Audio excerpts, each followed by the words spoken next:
Dr. Shane Mohammed. And we go see if we can Yeah, get it's a special night tonight. yeah, special night, Oh, man. as a matter of fact, it's Darren Shepherd's birthday today. Oh wow. Tommy, before we forget, let's call Bizram. Yeah, let's do that early. Before we forget, let's see what's going on with Bizram. Folks, we call in Bizram. We promise that we'll follow up and call him. There we go.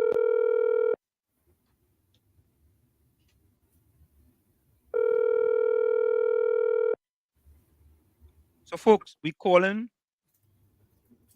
Yeah, buddy. Good night. Good night. Hey, Bizram. Good evening. Again, today, boy. Say that again. I said got the operation today. You had it? Click on your camera. I will show you. Okay, hold on. Let me get the camera. Hold on, All right, switch. Click on it. Here we go. You can see it. Look. Yeah. How are you feeling? How are you feeling, Bizram? Okay. Look at. So, folks, Bizram is showing me on my camera. You see that? Yeah, I seen it. I seen it. Okay, man. So how is he feeling? How is he feeling?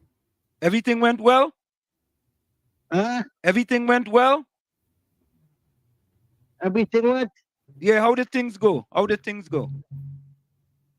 Well, it went all right. I just had some wait, but I get through. Okay. Well, I get through 2:30.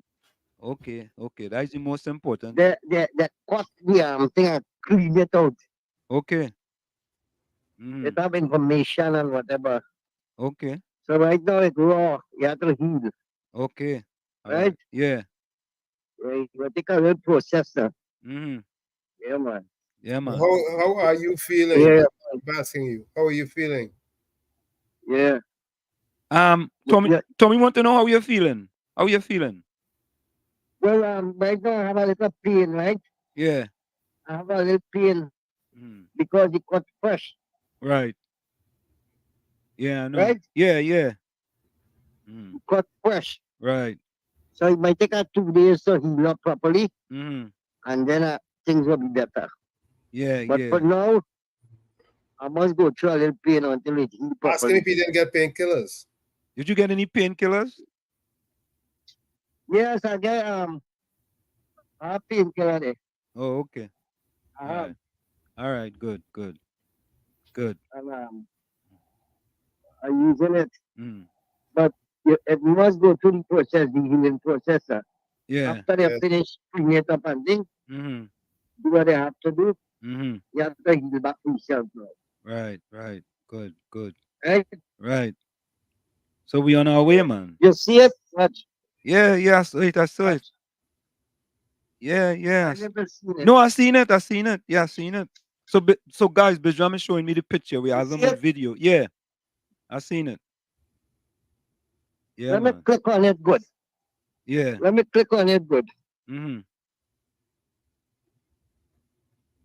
Yeah, I seen it now. I seen it very good. Yeah. All right. Yeah, man. Well, Bizram, look how it this way. You went through it. You come through it. Right? And we just have to heal now. That is it. Correct is right. Yeah, man. Yeah.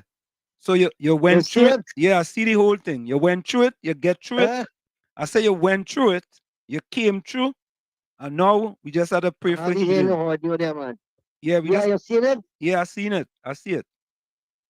Yeah, it's about 12 inches cut. Right.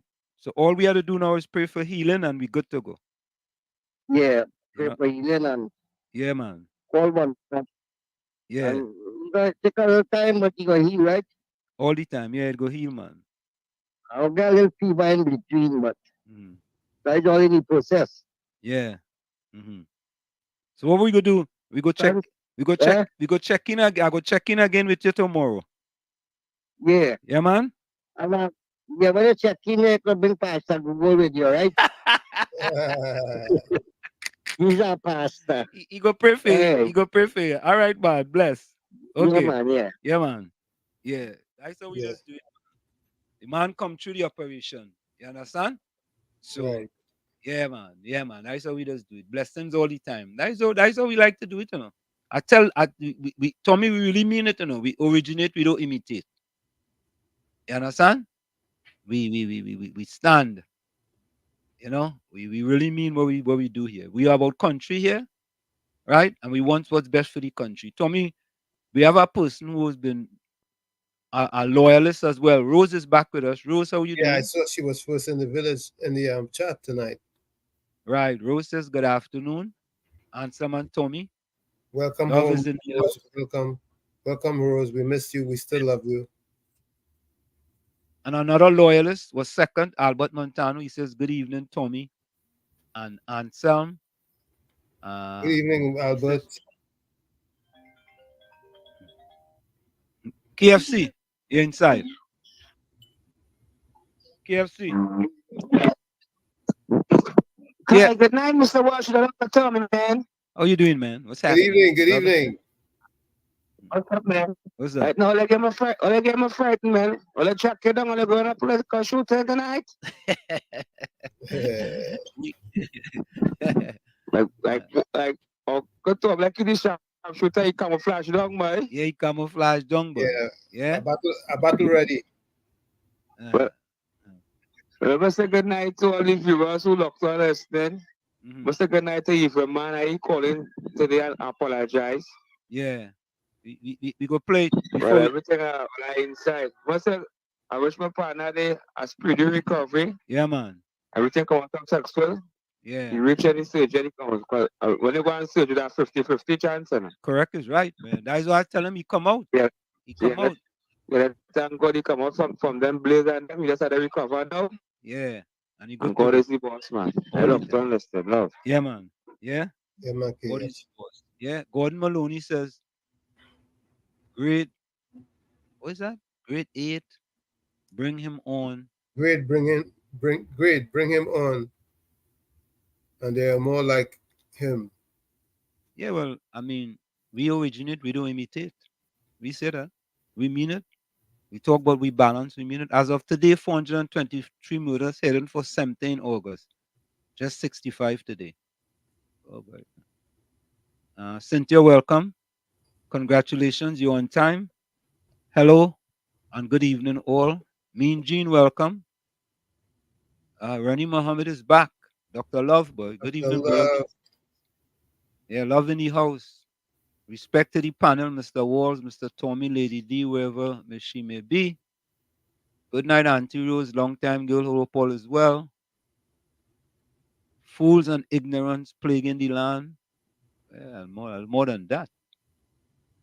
Unity and unify for good cause, real cause, not because we look like others. Regardless of race, we are all unique.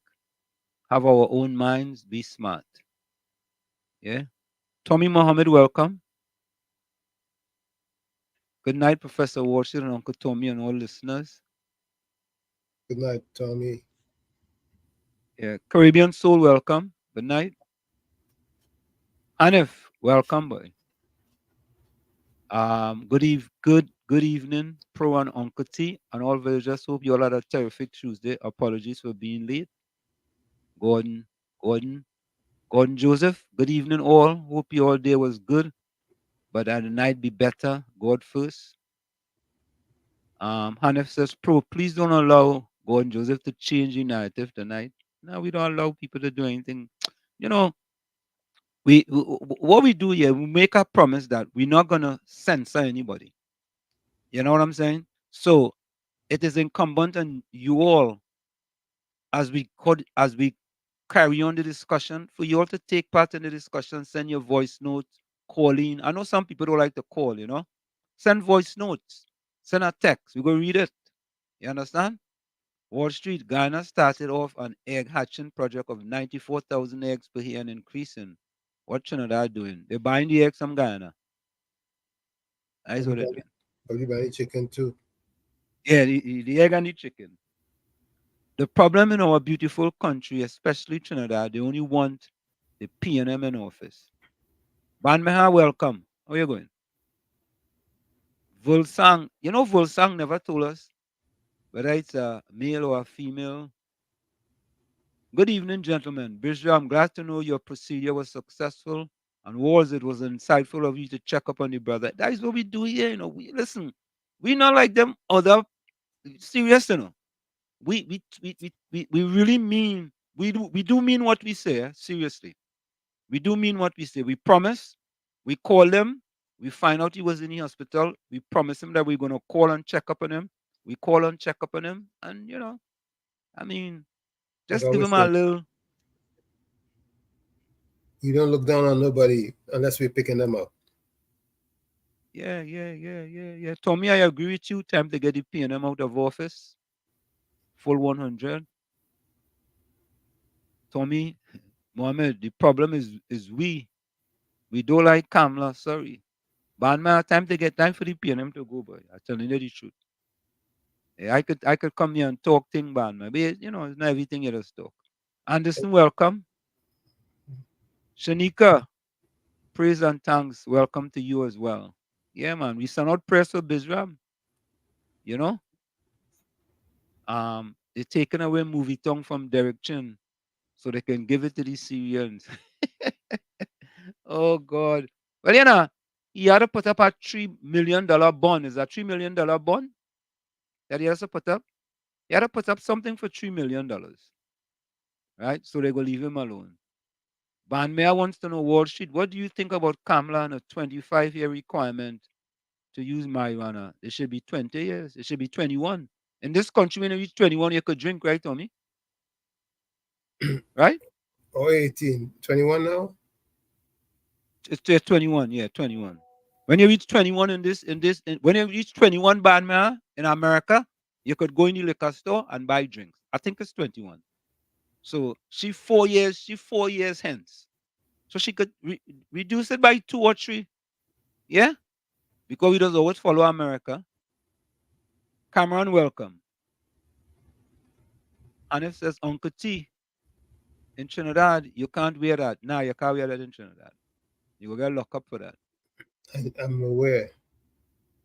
Yeah. You can't. Yeah. Rose says, thanks, Ansem and Tommy. I want you all to know that I never left you all and will never leave you all. I love you all. Yeah. We have plenty.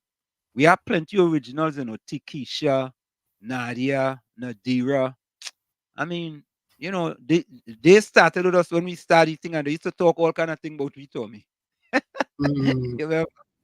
They used to say what kind of thing about we program. Oh God.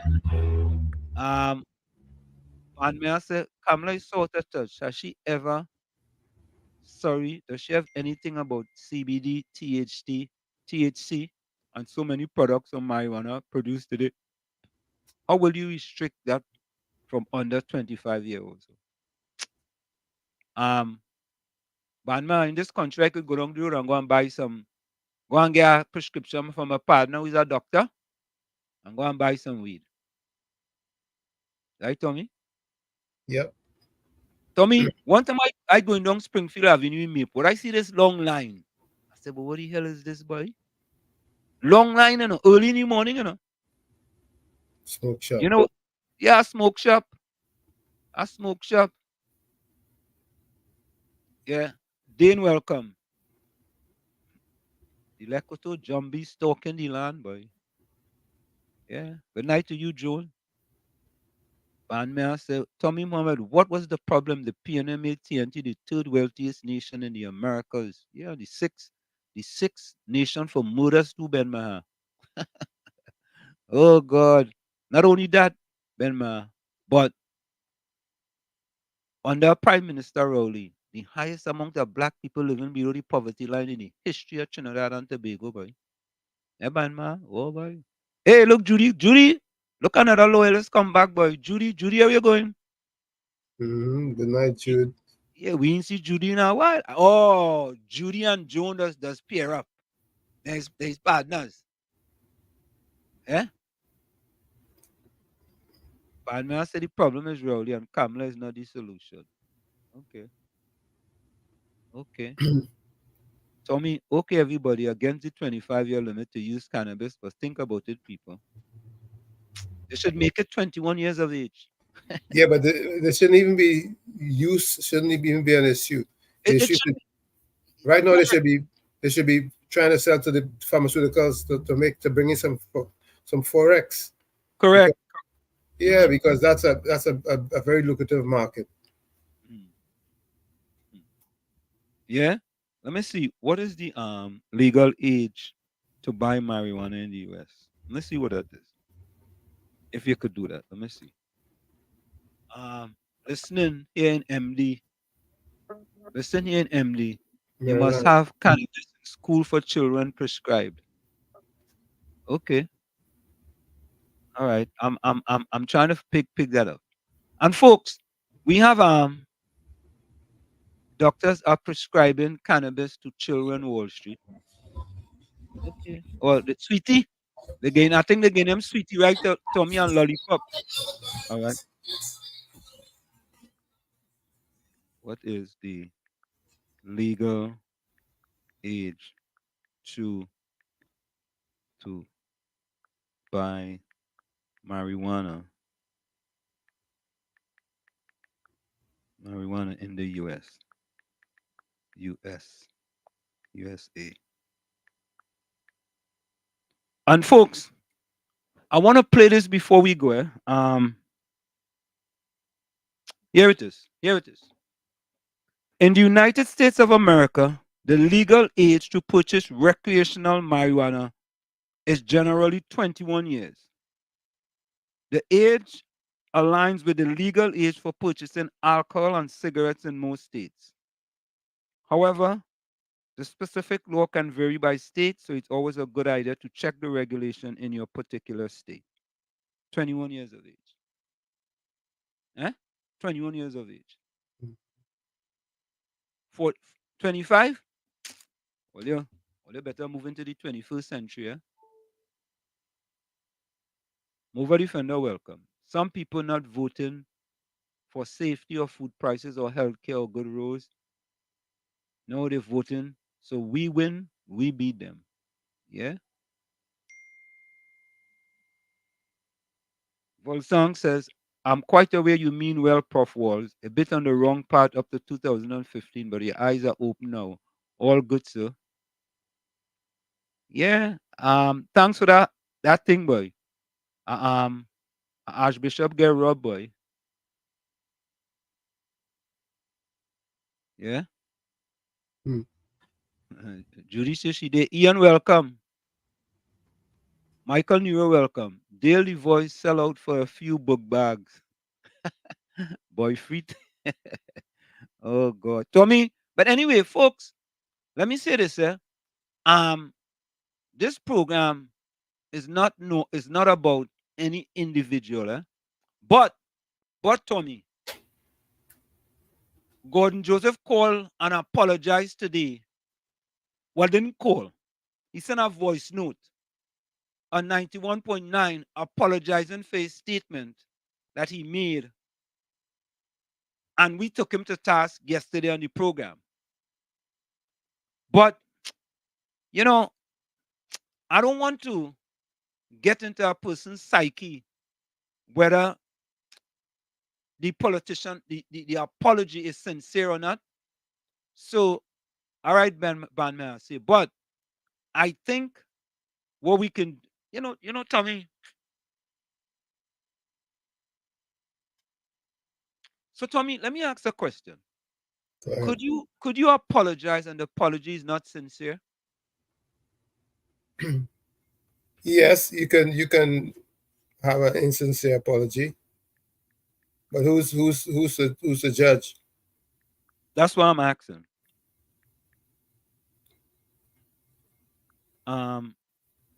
Yeah, I don't want to judge. I don't want to judge the apology.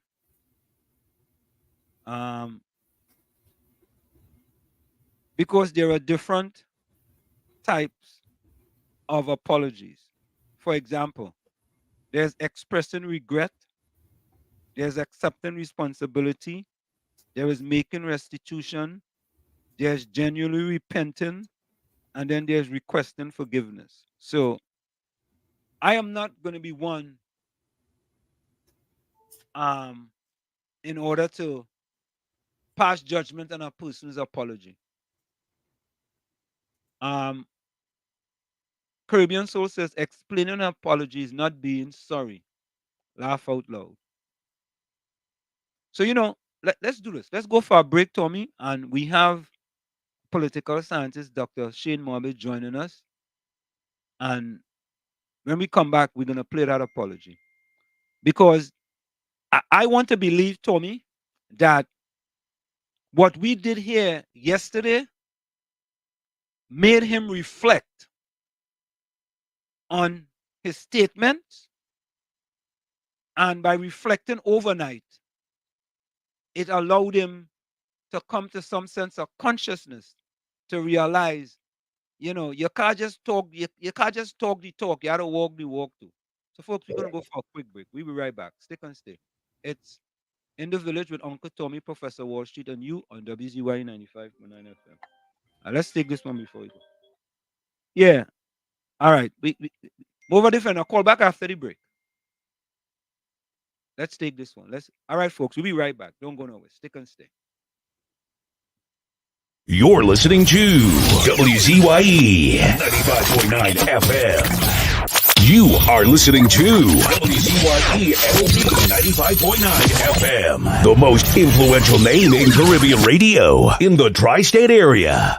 Broadcasting from East Orange, New Jersey, the most influential name in Caribbean radio, WZYE 95.9 FM. We are back with you. It's In the Village with Uncle Tommy, Professor Wall Street, and you on WZYE 95.9 FM. Don't forget, folks, share the live on WZYE 95.9 FM on Facebook and X. Subscribe on WZYE TV and YouTube. On WZYE TV and YouTube, you can reach us here. Hold on a minute. Hold 1 minute. You can reach us here at 973-868-1444. That's 973-868-1444. Also at 973-609-6509. 973-609-6509. Voice notes and texts are welcome. There you go. Thank you. Caller, welcome. Blessed night, Worship and Uncle Tommy. Same to you, my brother. Yeah, so Worship, let me bring some thoughts to you before we I know you have a guest soon, right? So I'm bring some thoughts to you before I go. Okay. Worship, I went to court at time with driving without driver's license and I got caught, right? I was a youngster. Yeah. So when I went to court, I told the magistrate, I'm guilty, but I want to say something. Every time I say guilty, but she stopped me. I didn't understand what she was trying to do it again. Guilty, but she said can't be guilty and have explanation. It's either you're guilty or you're not guilty and you can explain. You understand what I'm saying, right? So you cannot be guilty and have a but. I want to explain why you're guilty. Yeah. Nice. Wall Street bringing that to you to say this. I cannot be sorry and trying to say why I say it. I cannot be sorry and blaming everybody else for why I say it. I cannot be sorry and blaming somebody for bringing it to the attention of somebody else. So here is my question, Wall Street. If we did not bring it, if I didn't bring it to your show yesterday, right, and we discussed it and it was distasteful, would you have apologized? That's a good Before question. you answer. That's a good question. Before you answer. Yeah. If a tree falls in the jungle, would it make noise? If nobody there, they can't hear it. Correct is right. Nobody there can hear. So in other words, if we didn't ventilate that, I don't think our apology was coming forth. And Wall Street, people might think I targeting God Maloney, but it's not that no. Here I hate Wall Street. Yeah. I hate people trying to play smart and foolishness. I don't know if you remember the pastor with the internet name started 919. He started as a pastor playing God music at the night and I am always stay up till 2 o'clock in the morning to listen. Don't come to sidetrack me with one thing to bring your agenda with something that I hate. It's hypocritical. Because Wall Street, here are two things I could never believe. I could never believe a man of the Lord trying to make people follow up a political party. And two, I can never believe a man who PNM there or UNC there can be for country. I can don't try to fool me with that. Either you're PNM there or you're UNC there. Don't tell me is a patriot. I don't want to hear. So that is my problem, you know. He's trying to come sideways and he know what is his agenda. Don't use God for that. Me don't know man of the cloth, me don't go to church every Saturday like you, but don't bring God in your back canal. Enjoy your night watching and Uncle Tommy. And this is the last I will speak of this gentleman. All right. Enjoy your night. Yeah, man. So Tommy. Yes, good night to you too. Tommy, so only because, Tommy, the situation was ventilated here, right? I want to play that just before our guest comes in. I want to play that, and I want to get to this. I want to get to this. Let me take this call. I want to get to the caller. I'm taking your call, but we have the guest in the background waiting for us, and I want to play your voice note so people can hear. Okay, go ahead. You're the host. What you say, right? So go ahead and make your contribution. Okay. I want to start off by saying good evening, everybody. Those in and out of the studio. I also want to start with a commendation because this program is one of those programs where I don't normally hear people being badgered and bullied and forcing to change their position to the extent where it's not good for listening. So both of you there, Tommy and Slim, I want to commend you all for that.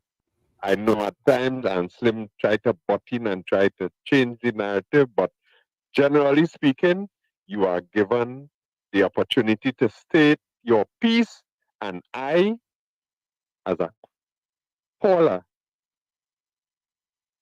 do appreciate have a different view to me, get the opportunity to share their view so that I could hear it and I could agree and disagree. I have some questions there. Did I ever say, long before last week, that I am glad to be a caller and I have my views and nobody is going to force me into their view? But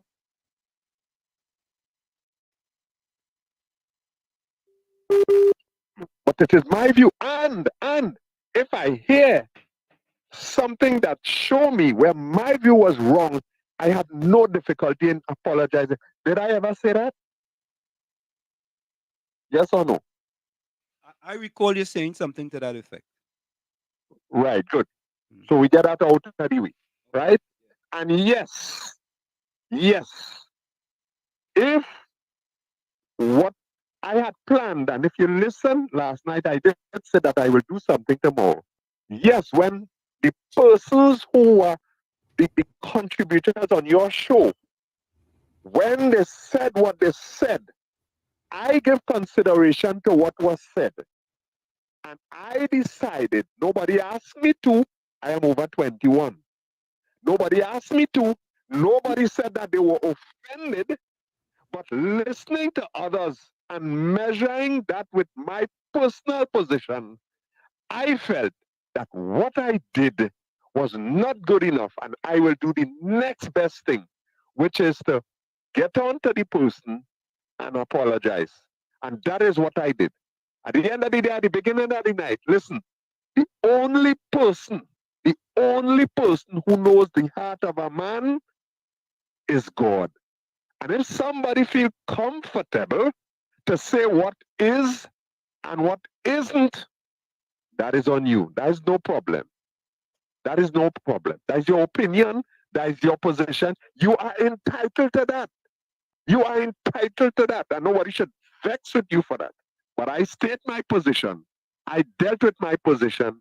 And I am as comfortable as a womb. All right. Thank you for the opportunity. No problem. Thank you. All right.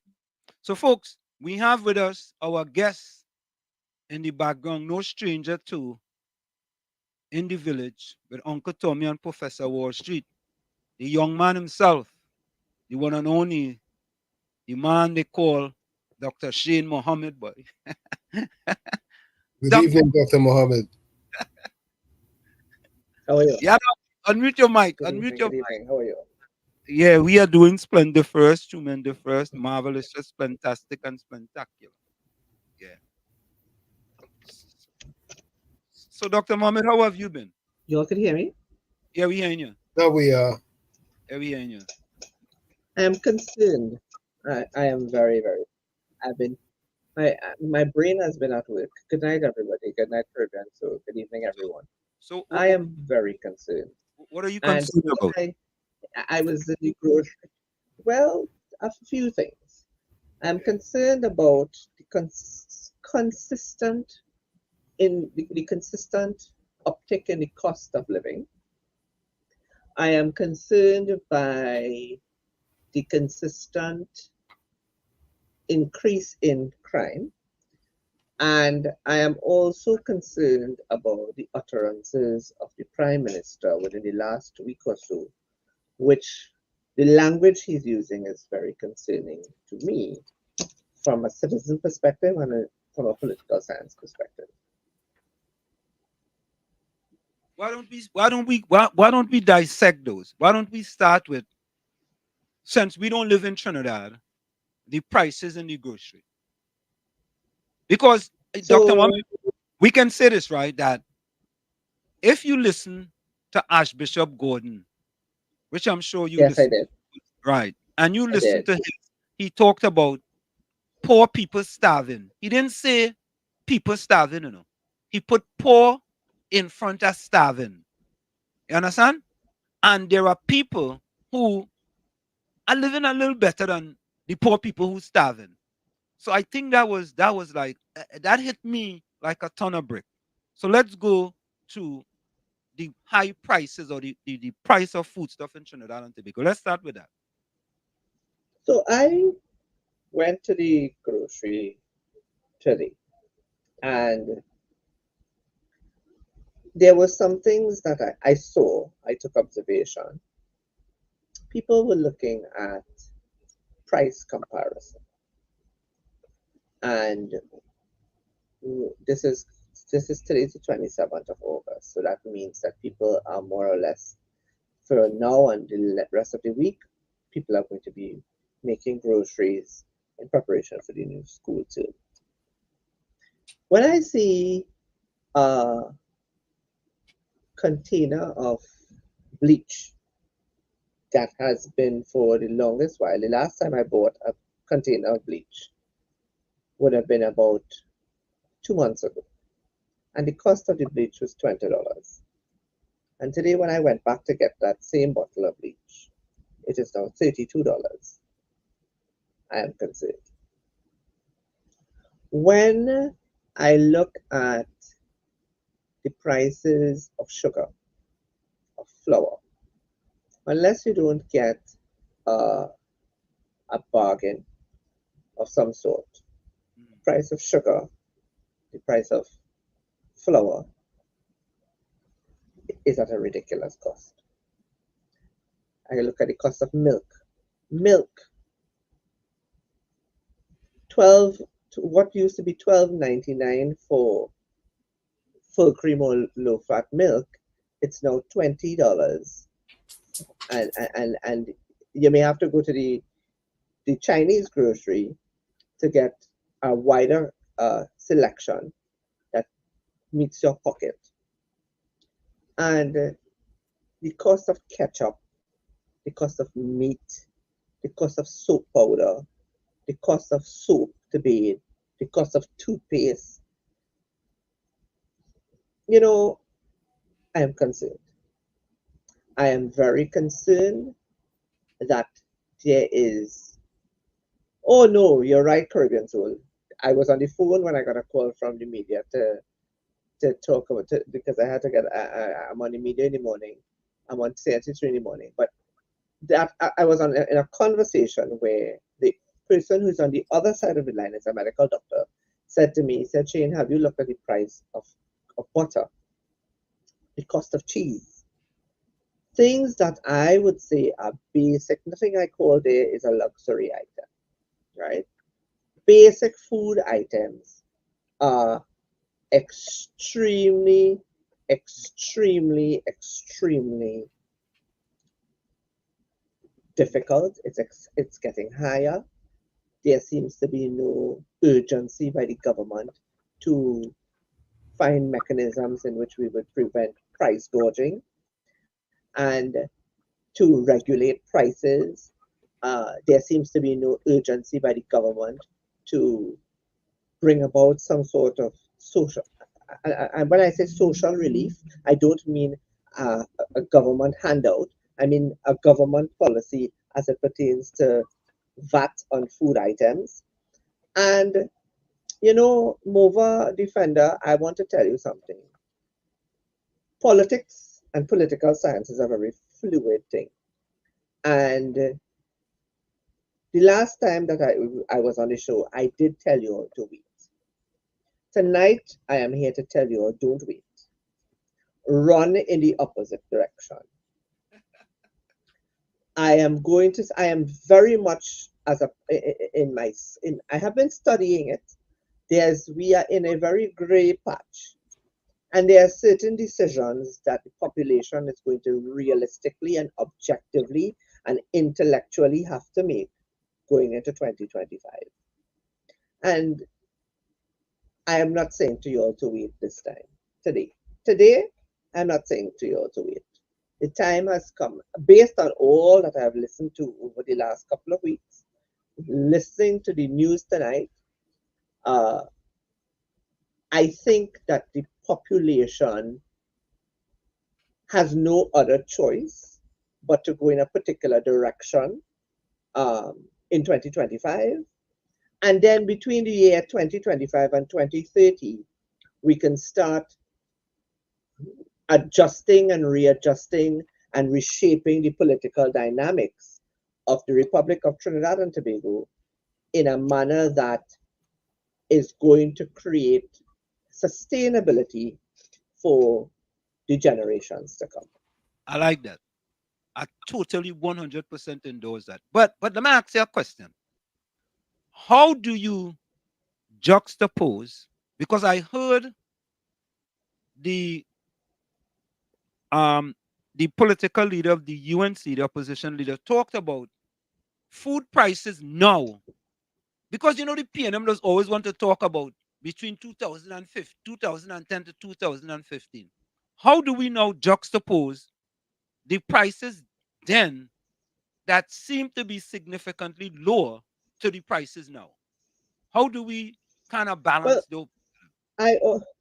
So I don't lie to you all, and I never give you all, even when I said the last time I was here, and let me tell Caribbean Soul, I didn't go to the grocery, and it didn't take me going to the grocery to come here to tell you all about the prices of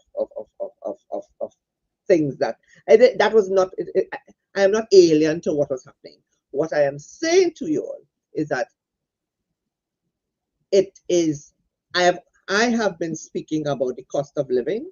I've been speaking consistently about the increase in cost of basic food items, and I have reached the point where it is one of the topics that is going to form the dialogue and inform people when they go to the polls. That's all.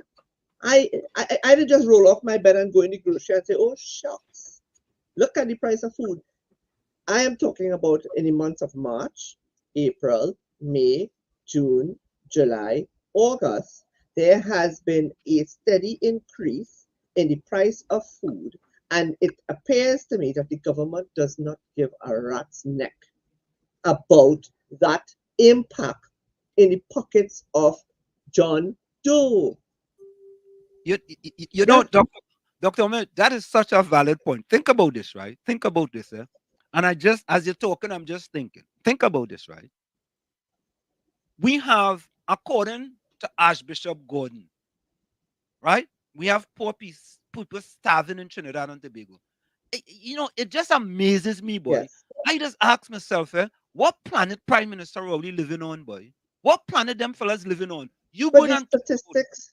The statistics But just but listen Wall to Street yeah. statistics have shown that there is going to be a steady, it did come out that there is going to be a steady increase of inflation in the next couple of months. And last week, at the beginning of August, I believe, when they said that it had increased from 1.8% to 1.9%. I am one of those. I didn't do economics, but I did say that 0.1% is going to have a serious trickle down effect on the John Doe who is at the bottom of the ladder. And it is going to impact the pockets of people. If a medical doctor who works for a good salary could say to me today, but Shane, look at the price of butter as a simple example, it is ridiculous. And there is no urgency. But what bothers me most is while people are going to the grocery in preparation for the new school term, while people had to fork out money for school uniforms and socks and shoes and books and pencils and book bags and the rest of it, the Prime Minister of Trinidad and Tobago has announced that there's going to be a campus for the Ministry of Culture, Tourism and the Arts, Pan Trinbago, and the National Carnival Commission at the cost of $120 million. And that's exactly, yes, that's exactly what I was going to talk about. I'm like, that's what I'm saying about that fella, that, let me say, Prime Minister Rowley. And you know what they say about me, Shane? They say, oh God, Wall Street hate Prime Minister Rowley. He hate PNM. I don't hate PNM, nor do I hate Prime Minister Rowley. I look at the policies, the timing. You gonna spend you thinking about spending you know what it is? All these election gimmicks, as far as I'm concerned. You remember previously the Prime Minister said he was going to spend 100 million in urban areas. 100 million. He stand on the platform. I'm going to talk to the Minister of Finance, and we're going to find 100 million to put in these urban areas. Now, another platform. I'm going to find 120 million for Pan Trinbago, and they are going to share these facilities with the Ministry of Culture and the Ministry of Culture. I mean, but let me tell you something. The Ministry of Culture currently is in the waterfront complex. The waterfront complex is owned by the government of Trinidad and Tobago. And one of the reasons for people moving their ministries and different agencies into the waterfront project, right, coming out of the mouth of the same Prime Minister, is so that the ministries would not have to pay rent, and that there's a move towards going into properties that is owned by the government of Trinidad and Tobago. But I am sorry, Bastille Pandey, as Prime Minister, gave acres of land in Trin City to Pan Trinbago. There is a old, dilapidated, incomplete building structure on those grounds, and now you have 20 years after, suddenly Keith Rowley is on some blasted high. I don't know what he smoked, if it's the shavings of the oil drum from Desperados that have him on a high, that he's suddenly gone into pan, he's still pan crazy. But he's a little bit late, because Pan has already bolted. The horse called Steel Pan has already bolted out of the stable and reached to Japan and China and the United States, you know. Yep, long time. It's gone. The toothpaste is already out of the tube, and he's trying to put it back in. So my issue tonight is multifaceted. My issue tonight is that, one, the snacks. Listen, I wouldn't lie to you. There are certain habits that I've had as a teenager that remains the same, right? I like, when I was going to high school, I like when my mother asked me what I want to eat is bread and sausage and fried bacon sausage, and I happy like a camper going to school with those things. But even things like what we are accustomed buying on a regular basis, it's skyrocketing. I saw a tin of pizza there for $15, you know. My mother was walking in the grocery with me, And I kept saying, Mommy, I am going to start a cuss just now.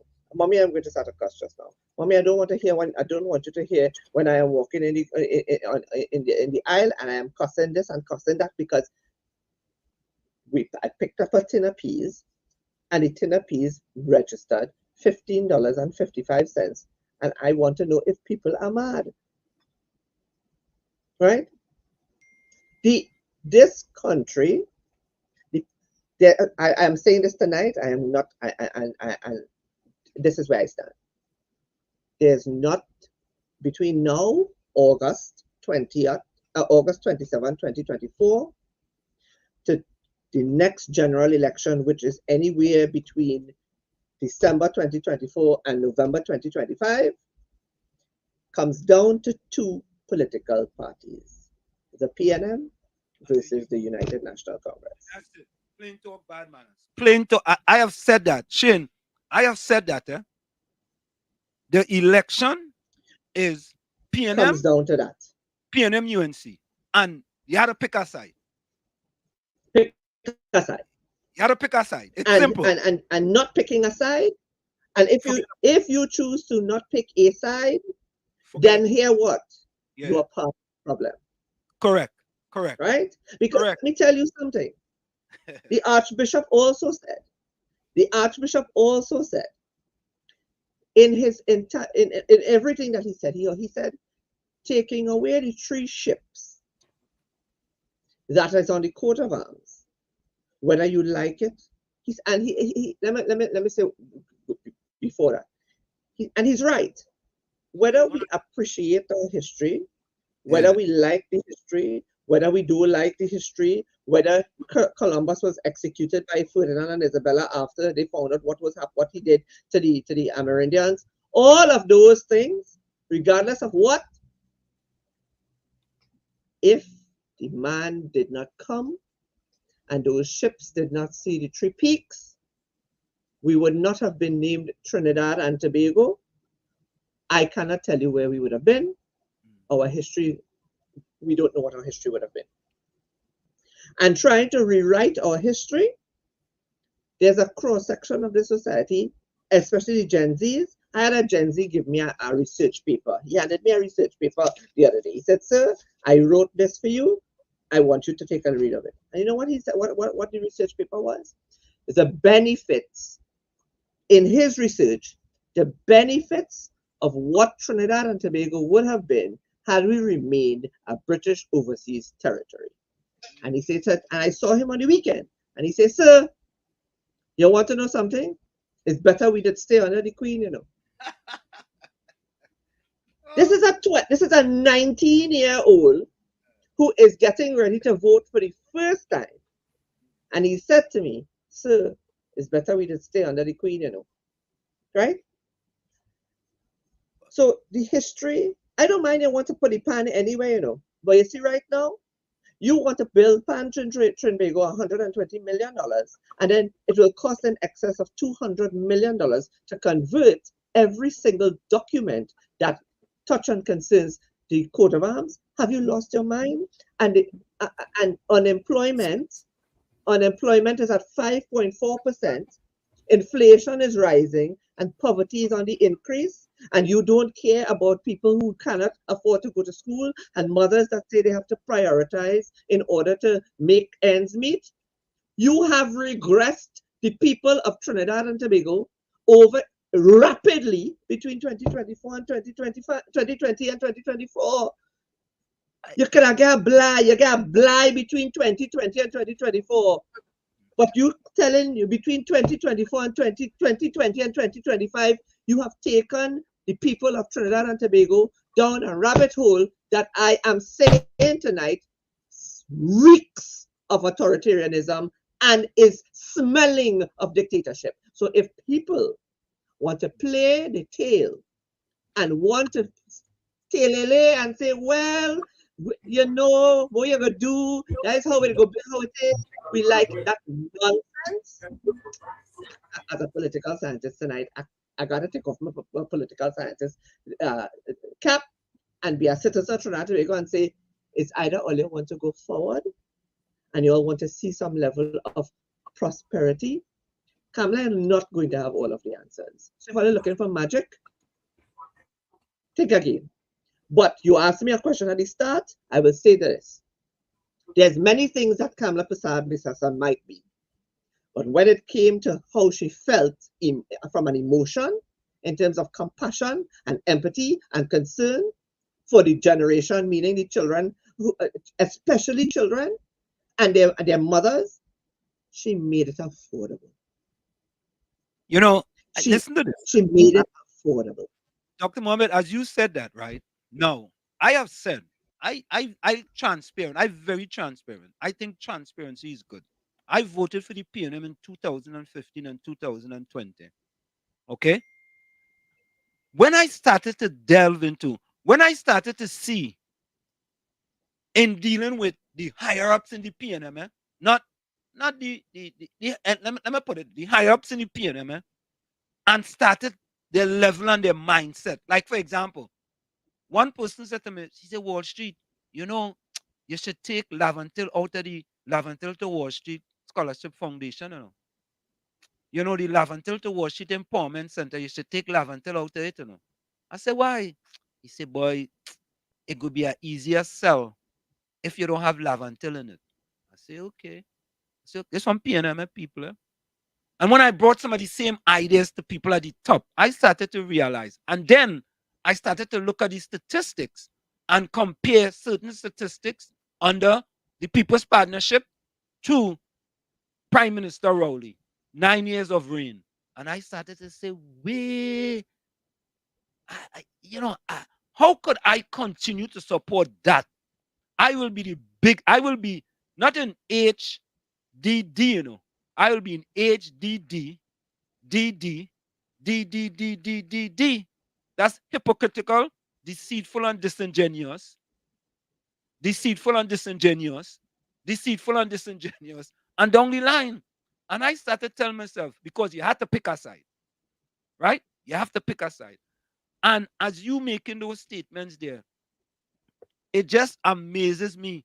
And the type of rhetorics and timing that the Prime Minister comes up with, and all of a sudden, you have the host and them on radio just running with it. Just running with it. They ain't even doing no... So Dr. Raghunath and I would have made the news earlier last week. And both Dr. Raghunath and I were independently but collectively very critical of the administration and the Prime Minister, especially when it came to our concerns about constitutional reform. The way in which the PNM conducted their special convention and all of those things. And then I hear that Dr. Rowley says that the political scientists or the lecturers that teach politics in the University of the West Indies who don't pay attention to what is going on in the PNM should be fired. What? I missed that. That was a direct attack. That was a direct attack on Dr. Raghunath. I got an email. I got several messages asking whether it was me. I don't care. I have not benefited. I have not gained. I have not been asked. I have not been approached. I am no better off than I was in 2020 or 2015 under this government, nor have I been approved or given, appointed, anointed, anything from this government, and strategically so, right? But and the University of the West Indies, in fact, any academic institution within the country provides for academics and experts to have their right to opinion, their right to school of thought, without interference from a political leader or a prime minister. And I watched Dr. Terence Farrell's interview, and to quite frankly, I have no respect for that man. He is just another fish in the PNM's pond talking a pack of garbage. He's a defender of the PNM's foolishness. And Dr. Shane Mohammed, I did an editorial on his defense the other day, right? I'm gonna look for it. I mean, that guy, I think he puts on his red sunglasses and he has this left red earplugs and he put on his red sneakers and he go right foot, left foot, balize, right? I mean, you would think an intelligent person like that will have some type of testicular fortitude to have an independent opinion. No, because he's always been a benefactor of and a beneficiary of the People's National Movement.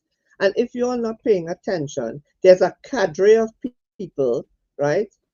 That, yes, Troy, let me tell you something. If you want to hear me and you want to hear me behave behave more stink than I behave in today, I'm on CNC3 in the morning and I'm going to say a lot that I have to say tomorrow, right? But you're right. I mean, earlier, listen to it. It is quite clear that somehow Dr. Rowley and the PNM believes and has underestimated or is taking for granted the intelligence of the people of Trinidad and Tobago. And somehow they believe that because the people of Trinidad and Tobago have been a little bit modernized, that they're not taking to the streets and protesting and placarding and all of those things in like we did between 2007 and 2010, that we somehow we are docile, right? But I am, and that is therefore one of the reasons why he believes that he has the authority to speak down to the people of Trinidad and Tobago. Any leader that is speaking down to people and talking to things about that represent all of Trinidad and Tobago, like them three ship on the coat of arms. The coat of arms to start with, breads, is not yours to change. The Red House is not yours to recolor. The flag, the emblems of that represent the nationhood of Trinidad and Tobago was carefully crafted, designed, selected, and approved by the man that founded your own party. And therefore you are not at any, you are not in a position to dictate to the people of Trinidad and Tobago, about the three ships or about the pan. Because you see what? You see me? Bread and butter issues, cost of living, crime, security, border control, price gouging, access to education, access to food, access to opportunity, access to equality, non-stockpiling of PLM party card holders in state enterprises and opportunities. No, Troy, I have not just gotten up. I told you all I've taken off my political science hat for a second, for a bit. And I am saying to people that it ain't had no time to say, listen, this is one time where the science is very clear. Get up, stand up, go out and vote, go out whenever the day is called, and do yourself the best thing you would have ever done since we ever created doubles and roti in this country, and kuku and kalalu, and stewfish and crab and dumpling, and deal with the PNM. Get rid of the PNM. I seen it plain to bad manners. I mean, it's clear to us all that there are dictatorial measures afoot. And I was saying it last week. No, Troy, listen very carefully to what I said. At the start of this program, I said, it is now crunch time. It is no tailor laying in the middle of the road. It is no straddling the white line in the middle of the road. It is no, well, we going and create a new entity and put it as a third option. No. This election does not allow for a school of thought scientifically, practically, or otherwise, that exceeds the PNM versus the UNC. The bottom line is, you can vote the primary, vote Passad Bissessa into office, and when you get into office, you deal with the leadership accordingly. In the hierarchy, in the leadership theory, the entrepreneur doesn't know everything. The leader doesn't need to know everything. That is why you have everybody at the different layers supporting the top in order to get the train going, right? I am sorry, but the PNM under Dr. Rowley is a very scary PNM 9 years after. And that is what is no, and let me tell you something, this is not strange. When people stay in power for too long, power corrupts, and they want to shift towards absolute power so that it will corrupt absolutely. We saw it in Bangladesh with Sheikh Hasina. I told you when I was writing my thesis in 2020, I made reference in my thesis to the leadership of Sheikh Hasina and the extraordinary work she did to bring about the improvement in the economic standing and the social standing of the people of Bangladesh. 4 years after, the woman went from being a democratic leader to an autocratic leader. And she was ousted by the people, not only by the people, the march and the protest against Sheikh Hasina was done by the students. Was done by the students in Bangladesh, because she instituted a quota system by which only a certain amount of persons were going to get jobs from the government. We go get a quota system sooner rather than later, you know. It is only a matter of time before somebody blatantly says it, that unless you have a PNM party card, opportunity for you is done. And there are a lot of people that are going to say that I can pick up myself and go to London and Miami and Toronto and Guyana. Go. But there's also a large cross-section of this country that cannot leave. And therefore, there needs to be a future that is created for the generations that cannot leave. And I am uncomfortable by the language that the Prime Minister is speaking over the last couple of weeks. And that is why I have come to this position. It comes down to you, the people, PNM or UNC. Either one. You straddle the white line, you'll get knocked down. And you know, that is the reality in Trinidad and Tobago. You know, it's like in the United States of America, it's Democratic or Republican. You know, JFK was going and run, you know, as a third person. He decided, you know, he realized it's PNM or UNC and the others. Months, for months, for a very long time, I straddled, I studied, I considered, I examined and analyzed the the possibility of a third political party of strong, like-minded persons, young and mature, coming together to redirect this country. That ship has sailed. If people really and truly care about what the future looks like and what the country looks like beyond 2025, you have a simple decision to make. Dr. Mohammed, I want to say this. I think there are many of us who don't want the PNM. We don't want no parts of the PNM, especially this PNM under Rowley. We want to see the back of Rowley.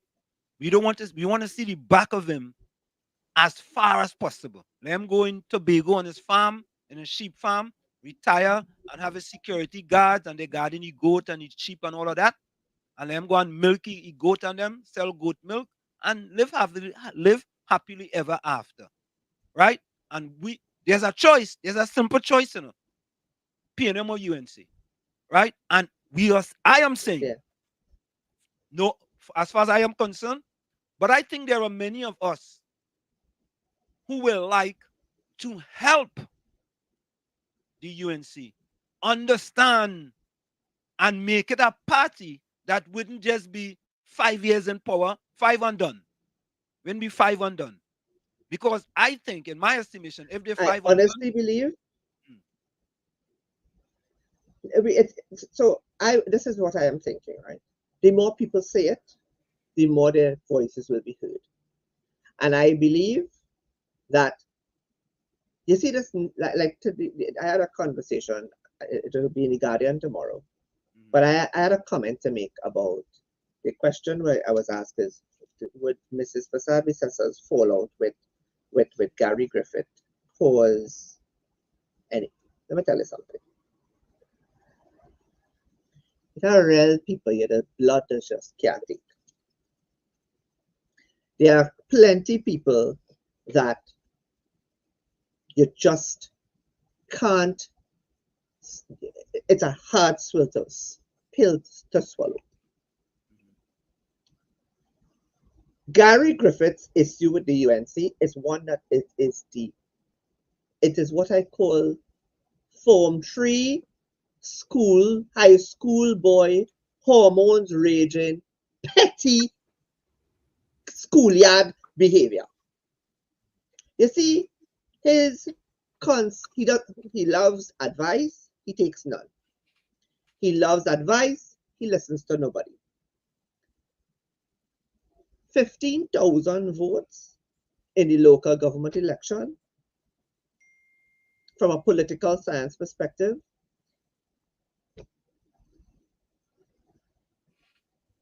is like a drop of ink in a bucket of water of no consequence.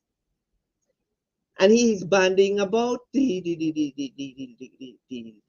narrative that the NTA is like is akin to the Dukaran COP. No, bro. No. In no form or fashion, even by leadership, is the NTA anything close to the COP. That's one. First things first, Winston Dukaran understood the bigger picture. Second thing, he understood the urgency of which the decisions and the maturity needed to kick in. 3, Winston Dukaran understood what was needed to be done. 4, he made the sacrifices that would position the COP and the UNC to go into government. Because he understood more than anybody else why Patrick Manning had no longer been favorable in the eyes of the people and in the political narrative and history of our country. And you see this nonsense that, you see the schoolboy, Form 3, you're going through puberty, your hormones raging, you have no capacity to rationalize your behavior, terrible. You see that? Park that in a corner and you stay right there by yourself. Because the point, what his issue is Jolene John. But Jolene John is an integral part of the UNC framework. Where there's no voice of reasoning, there is Jolene John. Everybody have bad habits. Not everybody is you're going to deal with is everybody is going to be a sip of high grade coffee. No, everybody has their shortcomings. But you are not the answer, my friend. He's not the be all and end all answer, and that is what he would like to be, the be all and end all answer to Kamla Prasad-Bisasa. There are different factors. Take, for example, tonight, the PNM announced that Senator Dr. the Honorable Mohammed Ibrahim Yunus is going to be the candidate for Barataria San Juan for the PNM. The only person currently, the only person that is capable of wrestling Barataria San Juan from Senator Yunus, Doctor, preventing Senator Dr. Yunus, right? The only person who is capable of ensuring that the seat does not swing to the PNM is Dr. the Honorable Fuad Khan. Well, that's why I said doctor. That's why I said doctor. Yeah. That's where I was going, right. Doctor. And you see, I think what has to happen is that people have to put their differences aside, and what they have to do, they have to come into the room and leave the differences outside the door, for the betterment of the country Listen, and to get rid of I the am pain. sorry. People are going to say that I am biased towards the UNC. I am not biased towards the UNC, If I don't agree with something, even though I say to people that there's one straight choice between split down the middle, PNM or UNC, right? I am going to still say, well, I don't agree with that policy, or that policy can be strengthened, or we should pull some minds together in order to. Listen. There's work to be done. There is work to be done. But the work to be done cannot be done by you blabbing on the news and you fighting with Kamala, and you're now telling, suddenly, all of a sudden, Kamala is the Trinidad Biden. But last night I find she was in batting order. She was hitting 6. You see, that statement you just made there. Now, when Kamala Prasad, when the UNC came out with Stand Your Ground, we know about Stand Your Ground laws here in the United States of America. The Castle Doctrine is a better law and could be easily sold without the repercussions of Stand Your Ground law in this country. Because I did the homework on Stand Your Ground laws. We deal with Stand Your Ground laws in this country.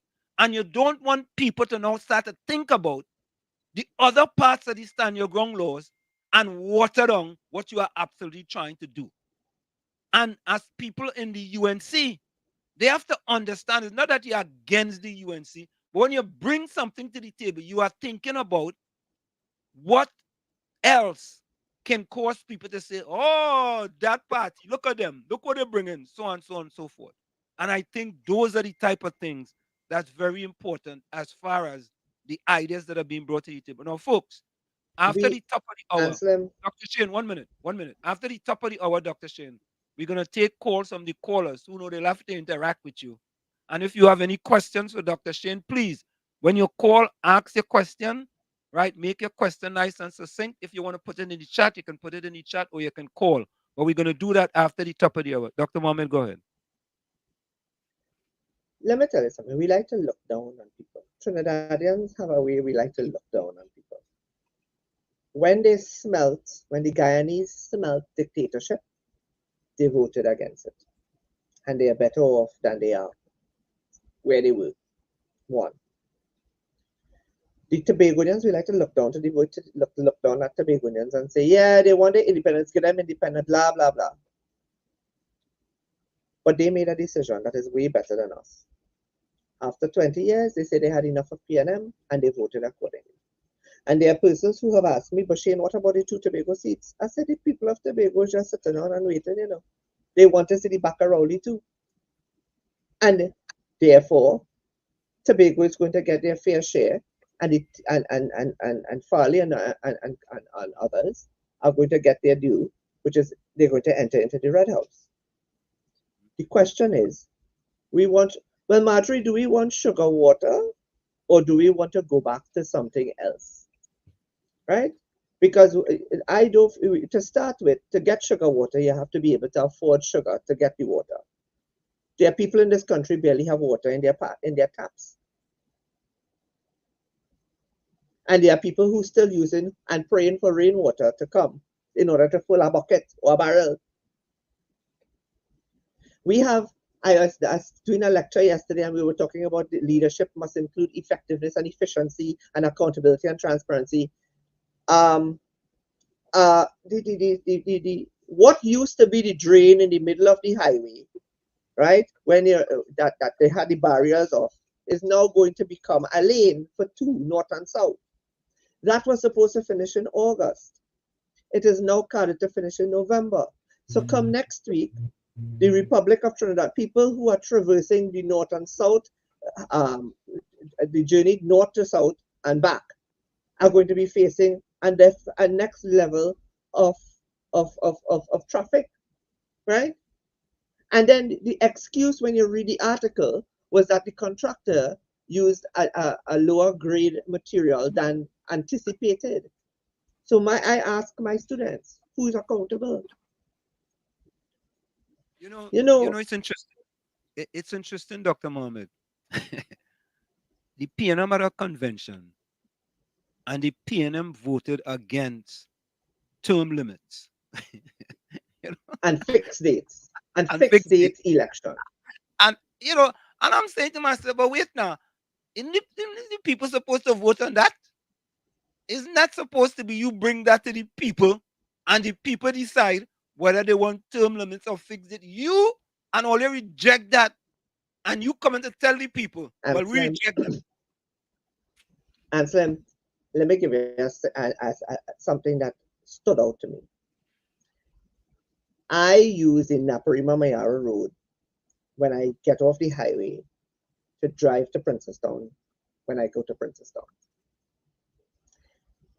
And the other night, when I left home in Princestown to head back to North, I use the Naparima Mayara Road. One, I use the Naparima Mayara Road because in case of an emergency, there are houses on both sides all the way down. Two, it is also well lit. Three, there's less traffic. But you know what I realized? That within the 2 weeks gap between me going from North to Princestown and using the Naparima Mayara Road, the road in itself, the infrastructure of the road, has rapidly changed. And I am saying to myself, my goodness, here we are all over again. All over. It's like I am seeing a cycle of 2010 all over again in 2024. Development comes at a cost. I put that up. I know that would have stopped you. But I agree, development comes at a cost. Oh God! Development comes at a cost. Democracy too. Democracy comes at a cost too. Yeah, that's my partner. That's my PNM partner. Development comes at a cost. Yeah, development comes at a cost. Imagine that. I mean, So what people is pay taxes for?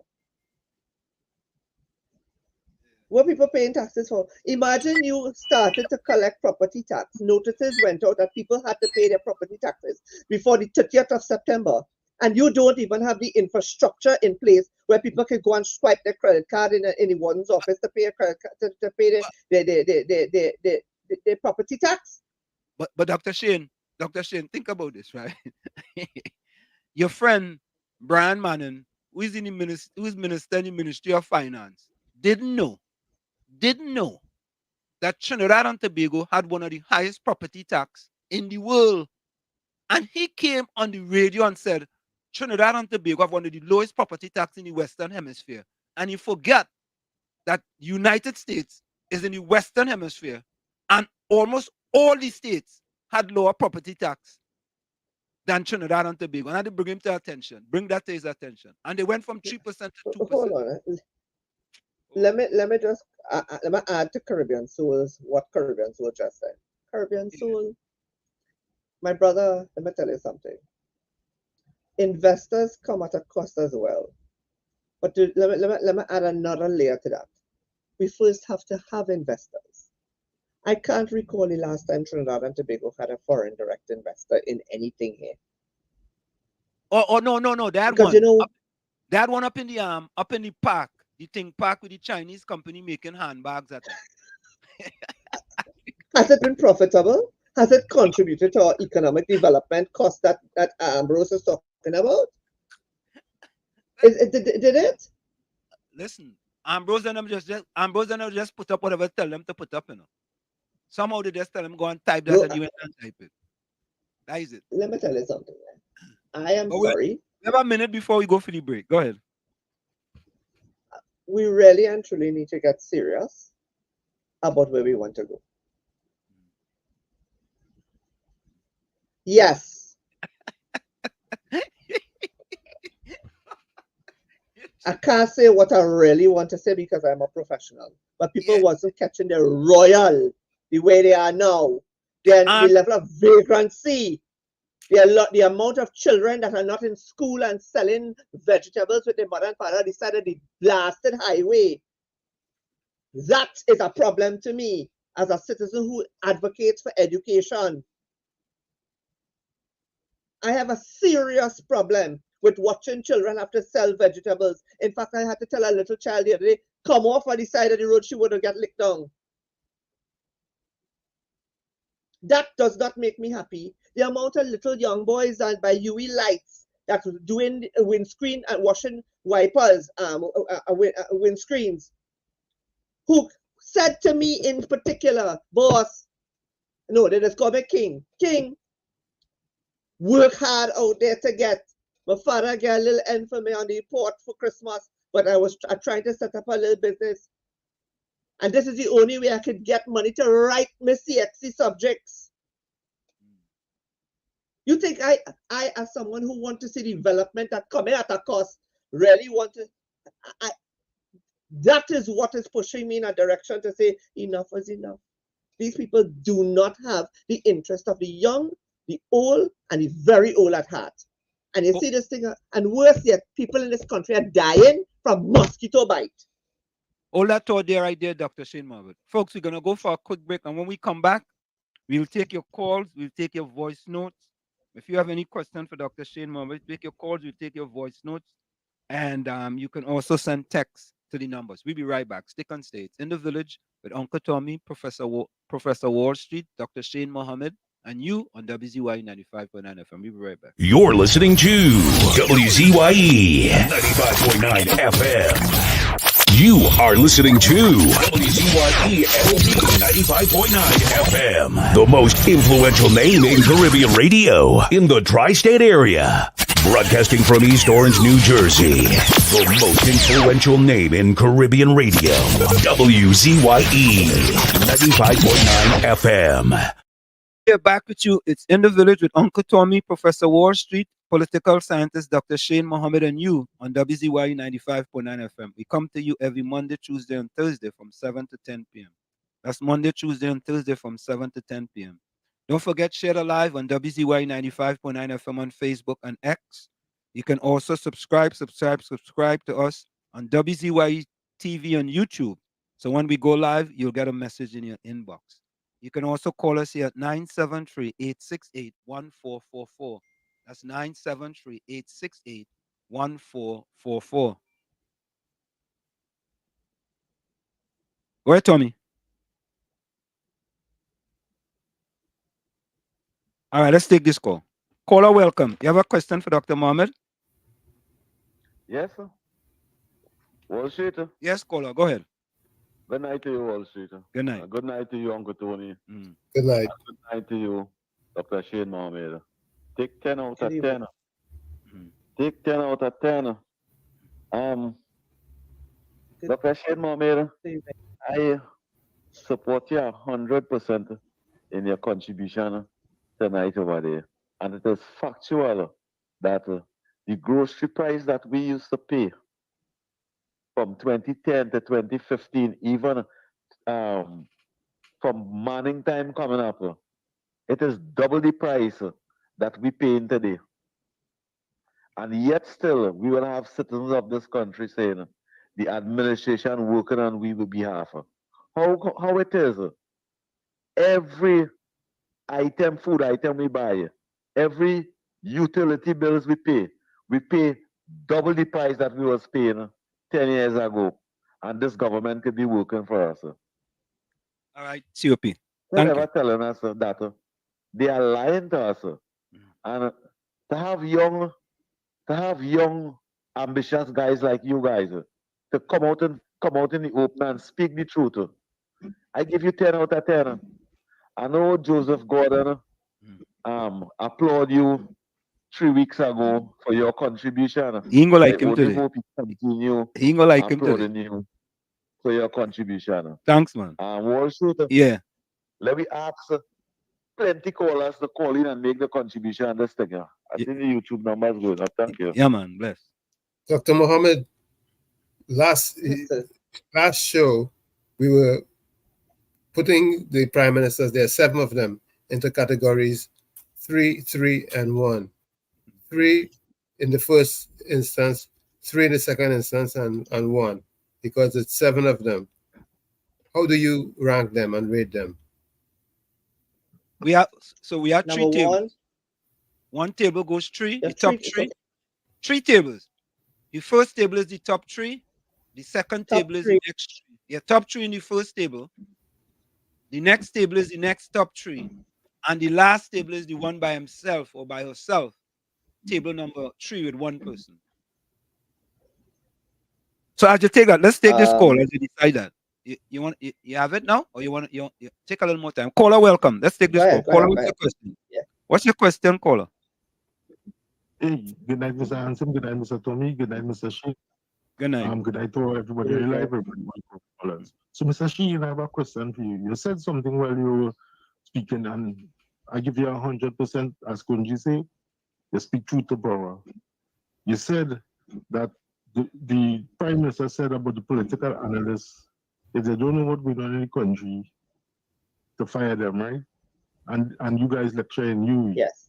Where are the UE children? My Dr. Raghunatha's. With the voice. And because I believe the kids that goes to UE and higher learning are better than the union right now. If they come out, the population will open their eyes. And the second question is, do you think there's a certain percentage of the population still accept mediocrity? Because I would say that when he changed the name from Emancipation Day to African Emancipation Day, and then he want to change the 3 ships, and people clap for that. So that's my 2 questions. Look on listening. Thank you. Yes, I do think that there's a serious level of. So I made a comment, and I'll say it here tonight, that one of the things I categorize as mediocrity is Gary Griffith pounding his chest that he got 15,000 votes in the local government election, and somehow believes that 15,000 votes contributed to the increase in seats in Sandy Grande for the UNC, in San Fernando for the UNC, and other places. But I also said that it also showed that his $15,000, his 15,000 votes only got him 1 alderman seat in all of Trinidad and Tobago. Well, all of Trinidad, and that's not something one beats their chest about. So, and let me tell you something. A lot of what Dr. Rowley is doing is pandering to his base. Yeah. And correct. somehow believes that is going to that pandering to his base is going to take him over the threshold of 21 come 2025. I don't believe so. Caller, welcome. What's your question? Turn on your computer. Turn on your computer. Yeah, good night, Mr. Washington. Good night, Uncle Tommy. Good night, Dr. Shane. Good evening. Hello, hear me? Yeah, he ain't you. Go ahead. He ain't you. Dr. Shane, last time you was there and you was saying, hold on and wait. Now you tell me to run and fly. Yes. Yes. Run. Yes. Aside. You have to pick aside. Don't pull aside. Don't pull aside. You don't wait. Run. When I wait, Dr. Shane, you're waiting to die, you know.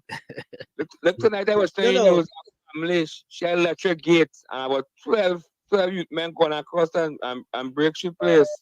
And she gave a good talk. She showed no hate against them. She don't realize what's going on in the country. Dr. She gotta give her a spear. I'm a big man thing. I look to understand. Thank you. Thank you. You laughing? I think you cry laughing. Thank you. All right. Caller, welcome. Caller, what's your question? Hi, good evening, especially to you, Dr. Shane. How are you doing? Very well, thank you. I'm not hearing. Are you hearing me? Yeah, he ain't you. He said very well. Very much. Okay, good. Right. So my question would come last. All right. But what I like about Trinidad and Tobago, Gordon, can we? Is that Gordon? Can we ask the question because we have people who calling and trying to get in? Can we just ask the question and we're gonna get back to comment? All right, Dr. Shane. I am one of those who said that I like that you stated how you see it, and that has not changed for me. You stated how you see it. You give your opinion. My opinion is that there's a saying that great is the UNC because they always help the PNM to prevail. How much of what is happening in the UNC is helping the PNM to prevail? Because 9 years they had the opportunity to organize, fix themselves, and present to the population. This is what we have, this is what we'll be giving you, this is what we'll be bringing for you. How much, if any at all, or if it's that the population will just jump now and just vote UNC because they don't like Rowley or they don't like PNM? Thank you. You want me to go ahead with that answer? Yeah, go ahead. So remember, this thing is fluid. The last time I was on the show, I told you all to wait. And the reason I said to wait was because I said in my explanation of waiting, it was because I wanted everybody, persons, to make an informed decision.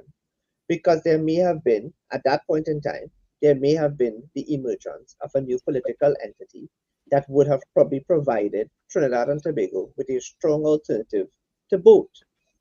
That ship has sailed. That time has expired.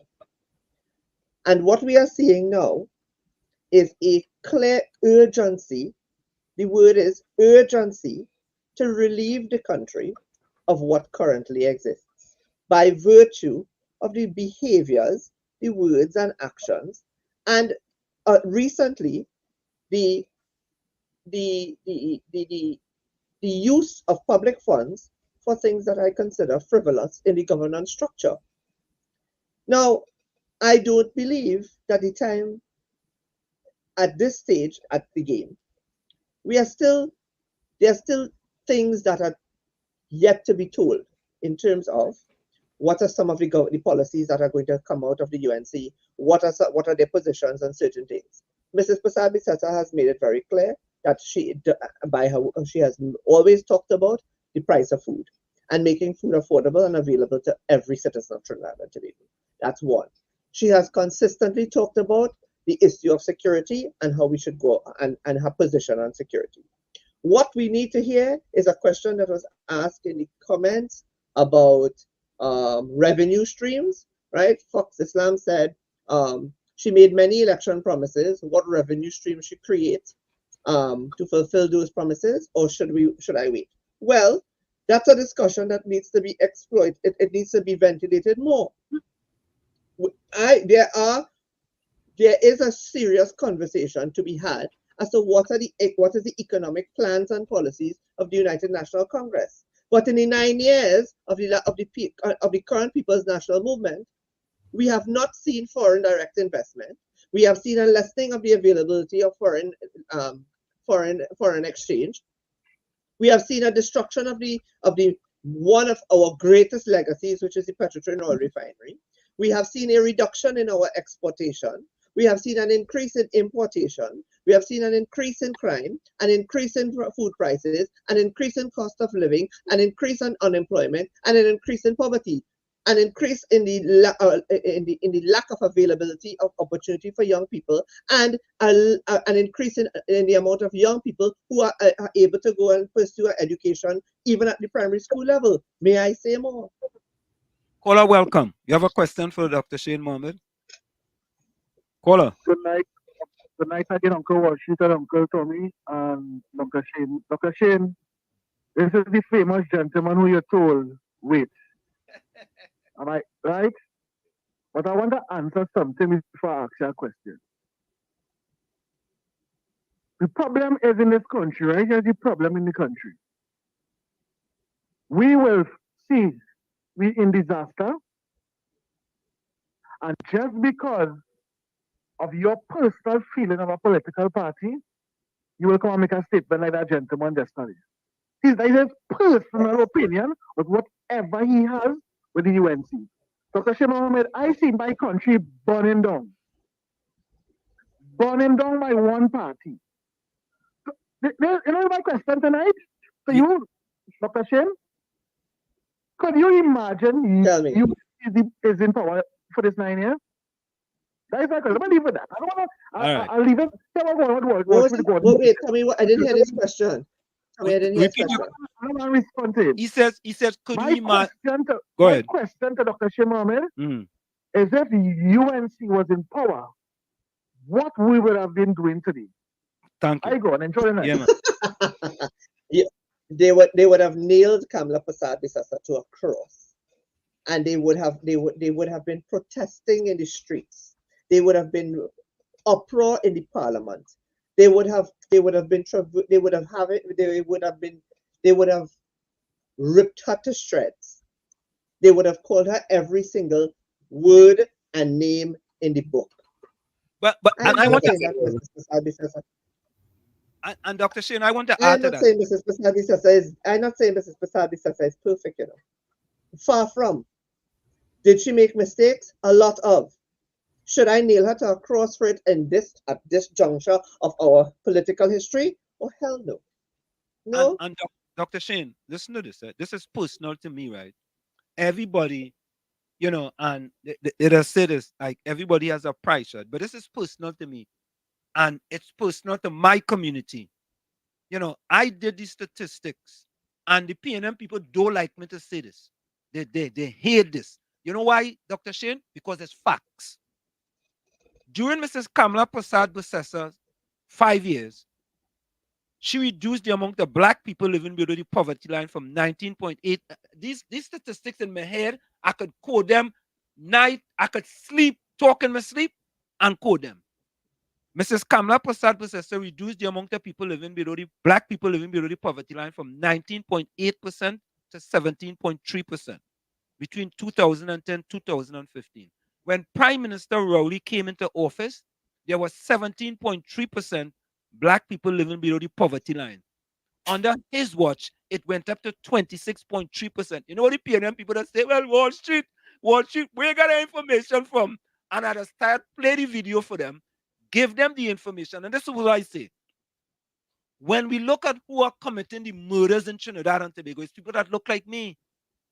Right? And a lot of them can't get a job because they are part of those living below the poverty line under Prime Minister Rowley. And he just don't get it. He don't get it. And it's like, you know what I say? Oh, every time he come, he don't like a black man. The black man is a prime minister, and you only coming on the black man. But this is facts. These are facts. But the PNM people say, oh God, he coming again with that percentage. But it's facts. And if Dr. Chena, one other thing, I have said to the PNM, I say, well, you create 41 recreation departments in each one of the 41 constituencies. The 50-something million you're going to spend on the building in the zoo, right? The 100-and-something million you're going to give to Pancho and Bego to create a building, right? How is that going to fight crime? By the way, let me ask that question, Dr. Shin. How is that 120 million to construct a building going and fight crime in Trinidad and Tobago? No, I could beat you at that, you know. It's not even how is it going to fight crime alone. How is it going to feed school children? How is it going to listen? You know, there was something came up about Donna Cox. I asked a specific minister for a contact number for Minister Donna Cox. There was an issue I needed to chat with her about from a social development perspective. I'm still waiting on a reply. And I WhatsApped the lady.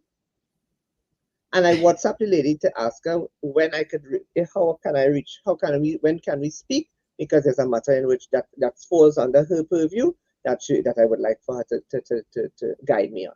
That's all I need. No favors, no jumping, no hoop, no nothing. But you are the line minister. You see, when a minister cannot respond to a message, you see, when a minister gets to the point that they are directly responsible for a service ministry that touch and concern the lives of the citizenry of this country, and they are inaccessible, then their representation is unacceptable. So I don't see how she could possibly think that she is viable for a seat. And Donna is my friend, you know. When I see Donna in a carnival, if I just talk to she, you know. But Dr. Shane, let me say this, right? Donna Cox was at the consulate in Manhattan. When I saw Donna Cox at the consulate. She had a desk, and you have to pass about, and I'm exaggerating, about 20 other people that was above her, right? And then you get to the consul general. So I used to just pass and go straight to the consul general and talk to the consul. I don't know how you're going to the consul general. When I hear Prime Minister Rowley brought her back home, made her a senator, and then make her a minister, I said, wait. I said, you is just like an attaché at the consulate, you know, the lowest of the lower, and you could leave America and go home, become a senator, and become a minister. I said, boy, I said, they have it real good. She's a minister by two. She's a minister of religion, and she's a minister of government. So I would think that somebody who has been ordained as a minister of the faith and who is supposed to be a defender of the word would have been a servant of the people in a greater extent. I don't. But you want us to go to crime? We talk about food prices. Why don't we go switch over to crime, right? Because I have one position on crime. Yeah. Where is the directive from the government to treat with crime with a heavy hand? Tint. Why are we not hanging people? Why are we not hanging people? Why are we not using corporal punishment as part of what that is on our law books, that we can cut somebody's tail for a heinous crime? Why it is we not using the cat, the birch, the tamarind whip, you call it? Why are we not doing that? Why we want to focus on tint? We want to be able to give. We want to give out speeding ticket. I saw a video where you see, technology is a hell of a thing. In the age of technology, Trinidadians and Tobagonians, be smart. Use your technology to campaign, you know. Use your technology in your hand. Use your TikTok. Don't sit down and make TikTok videos and talk a stuff rubbish, you know. Have some substance. Because this time around, crapo, let me tell you something. A dead crapo, smoke your pipe if the wrong people get into government in 25 years, brother. Correct is right. Oh no. I want to enhance that. If the PNM get back in power, that's what I want to say. That's not you. That's me. Me saying that because I mean I have. There are so many statistics that we could look at there. So many simple mistakes. Look, let's go to property tax. First of all, they started at 3%. Then the Minister of Finance was lying to the public and telling me it was 2.7%. And I know for a fact it wasn't 2.7%. And I was to prove them. Let's take this call. Caller, you have a question for Dr. Shane? Go ahead. Caller. Hello. Yes. Well, should I get through off this one of my contributions? I wanted to tell Mr. Dr. Shane one more thing before I go. Go ahead. Dr. Shane Mohammed, when you spoke tonight and the Archbishop spoke the other day, it brought back a sense of hope for the people. Because they far too long would be saying that the people who could say things wasn't saying anything. Correct. And I want to tell you tonight. Correct. Please, Dr. Shane Mohammed, you made a lot of people happy tonight by you talking what's happening in a different circle. Because far too long we felt like everybody left us. Please continue. Please, wrong or right across the board.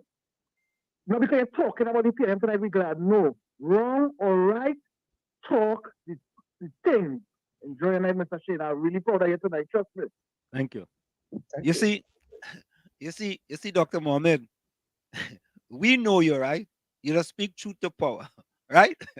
If it's against the UNC, if it's against the PNM, if it's for the PNM, if it's for NTA, if it's against NTA, if it's for UNC, you call it as you see it.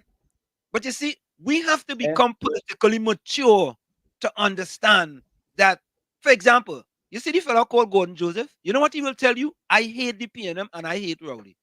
Dr. Shane, I could never, me, handsomely born, could never have hate in my heart. Because I have to live with that.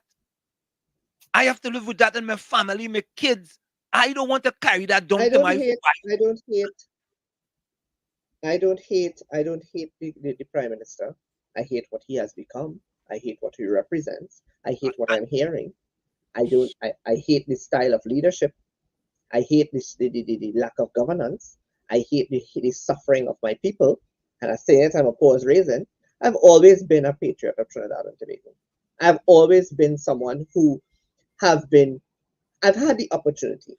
I've been asked by my mother and father at a very early age whether I wanted to leave this country, and I said no. At a very young age, I have a letter that is signed by the Honorable Basil Pandey as Prime Minister because at that young age, I wanted to see a better Trinidad and Tobago. And at this age, I still want to see a better Trinidad and Tobago. If I can be part of the solution in 2025, I want to be present. If I could lend a voice to the people, if I could provide a solution, if I could provide a fighting chance for the generations that exist and the generation to come, I am present.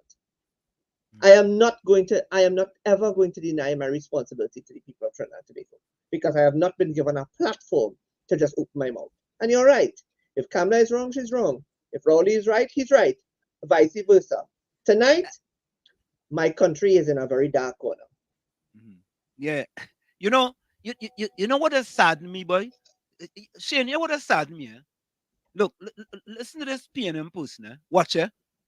A 2-hour live program with 60 views. How many folks out of a number can be convinced of that utter rubbish? You know what is so, I want to give him a PhD in dotishology, a PhD in foolishology, a PhD in malology. Here's why. No. Wait, here's why. You know he's one of the 60. You know he's one of the 60. He hasn't gotten the reality check. He hasn't gotten a reality check like that family in Valsayn. He hasn't gotten a reality check like that family in Valsayn. You see, he could still open his wallet and go and buy something in the grocery for $200 a bag, right? Yeah. He doesn't have to worry about how much, whether his children can go to school come Monday next week. Let's take this call. Judy, I want to give you all assurance. As long as the opportunity comes, yes. You know, Dr. Shane, we have. Hello? Yeah, go ahead. You have a question for Dr. Shane? Go ahead, KFC. Dr. Shane, I'm going to tell you, as a young person like me, I'm a man, glad to see is a man waking up. You see them for them who send certain comments and them texts and things in there, them is brain dead piano, you know. Them don't care, you know, them see in the country. Dr. Shane, why you watching? I see more and more young homeless on the street when I pass through Port Spring, like the piano that's cremating young homeless. Yes. Yes. What is this? Dr. Shane, keep up the good work and study them brain dead piano, them who sycophant piano, man. You know, for piano, for you and you know, before country. Thank you. Doctor, understand. You know, listen, let me tell you something. I went to the bank on today's Tuesday. I went to the bank on Sunday afternoon. I was heading to South. And a lady with a swollen face, one side of her face is swollen, is begging outside the bank on a Sunday. She said, you could just give me a little something so I could buy an antibiotic to deal with. Oh, boy. Hey, boy. On a Sunday after lunch, somebody is begging for some money to buy an antibiotic tablet. And let me tell you something. Don't think that when I say rise in prices, that I have been in a circle where we have been discussing the increase in the price of medicine, in the increase in medicine for citizens in this country.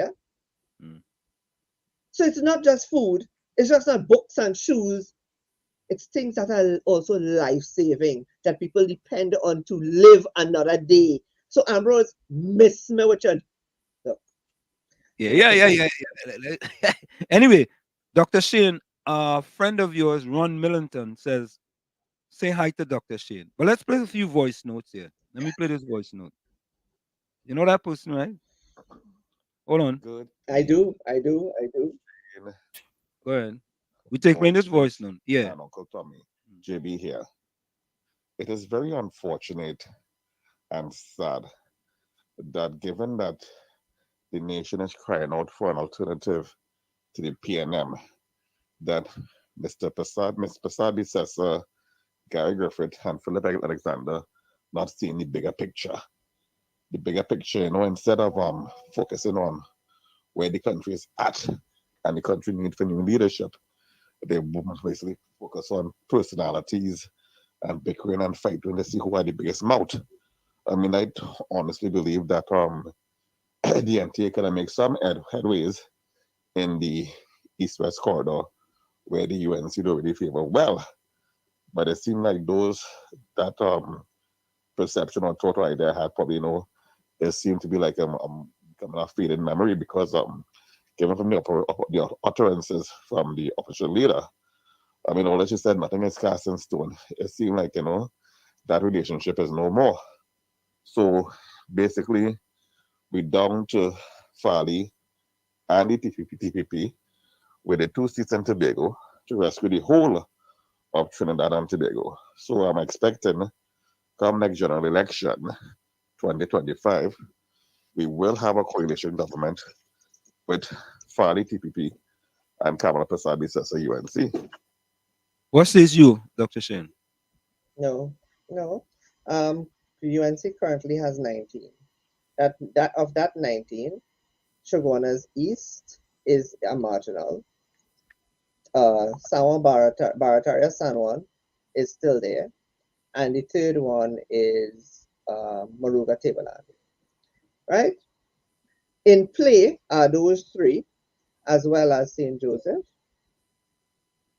as well as San Fernando West, as well as Tunapuna, as well as La Joqueta Talparo.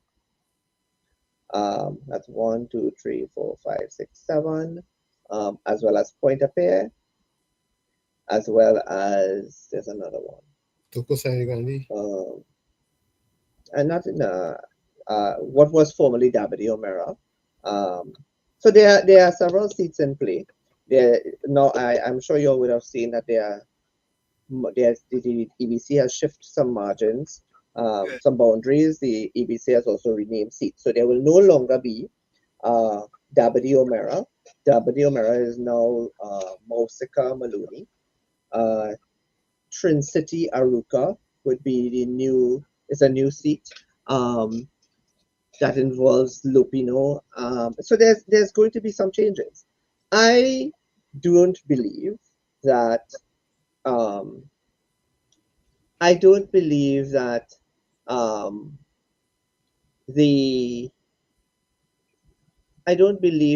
NTA is serious, because the NTA is on a level of pettiness that I don't have patience. I think everybody has run out of patience for. That goes, you can't, and he made a good point, personalities.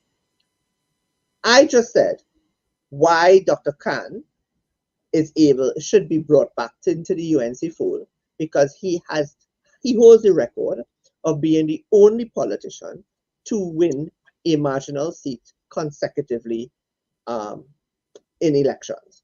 And therefore, he is very much needed to be able to beat the PNM in Barataria San Juan, given their strong candidate. 1. Which seat is Gary Griffith capable of winning?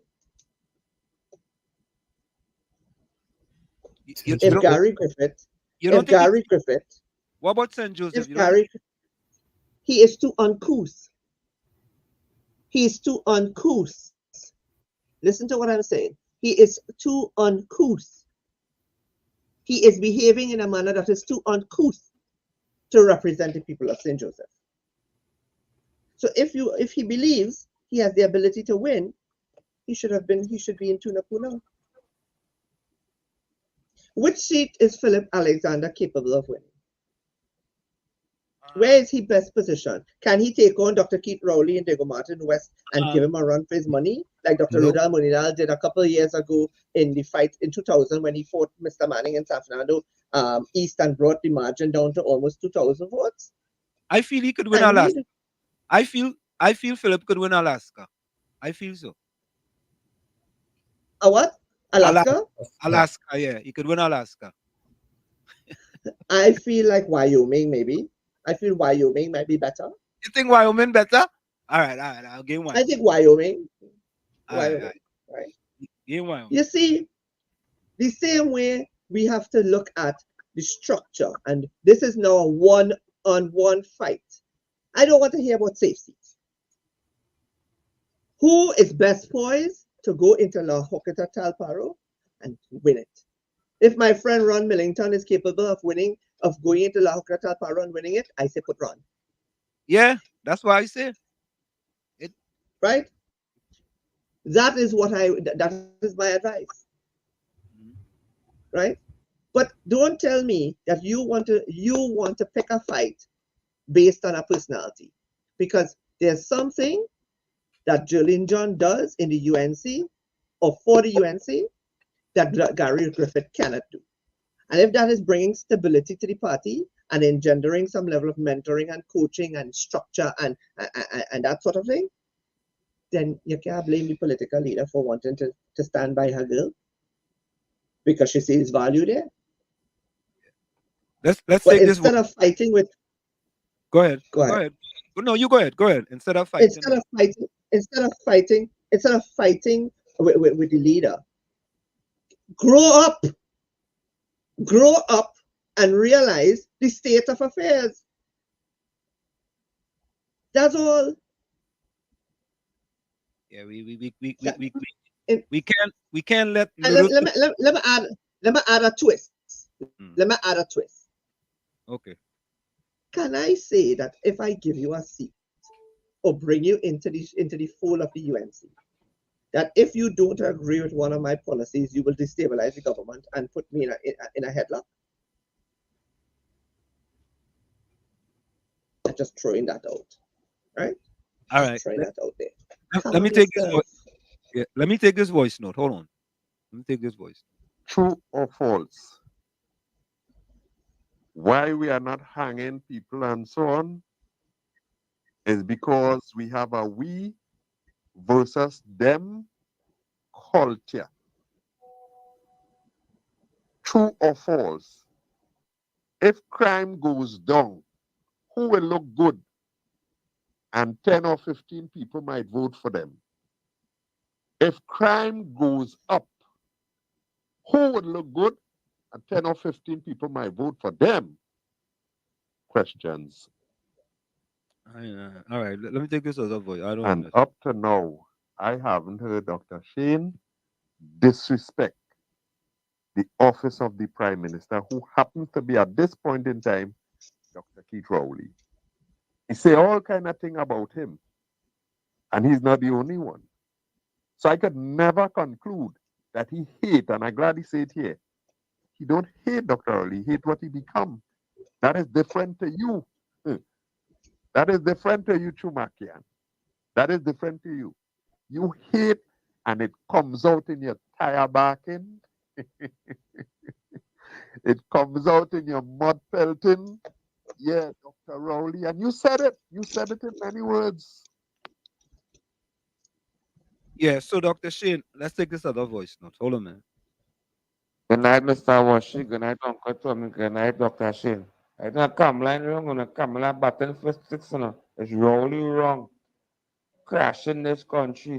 More and more homeless on the streets. That man is that evil man. Golden shoes up on all them sick, evil PNM.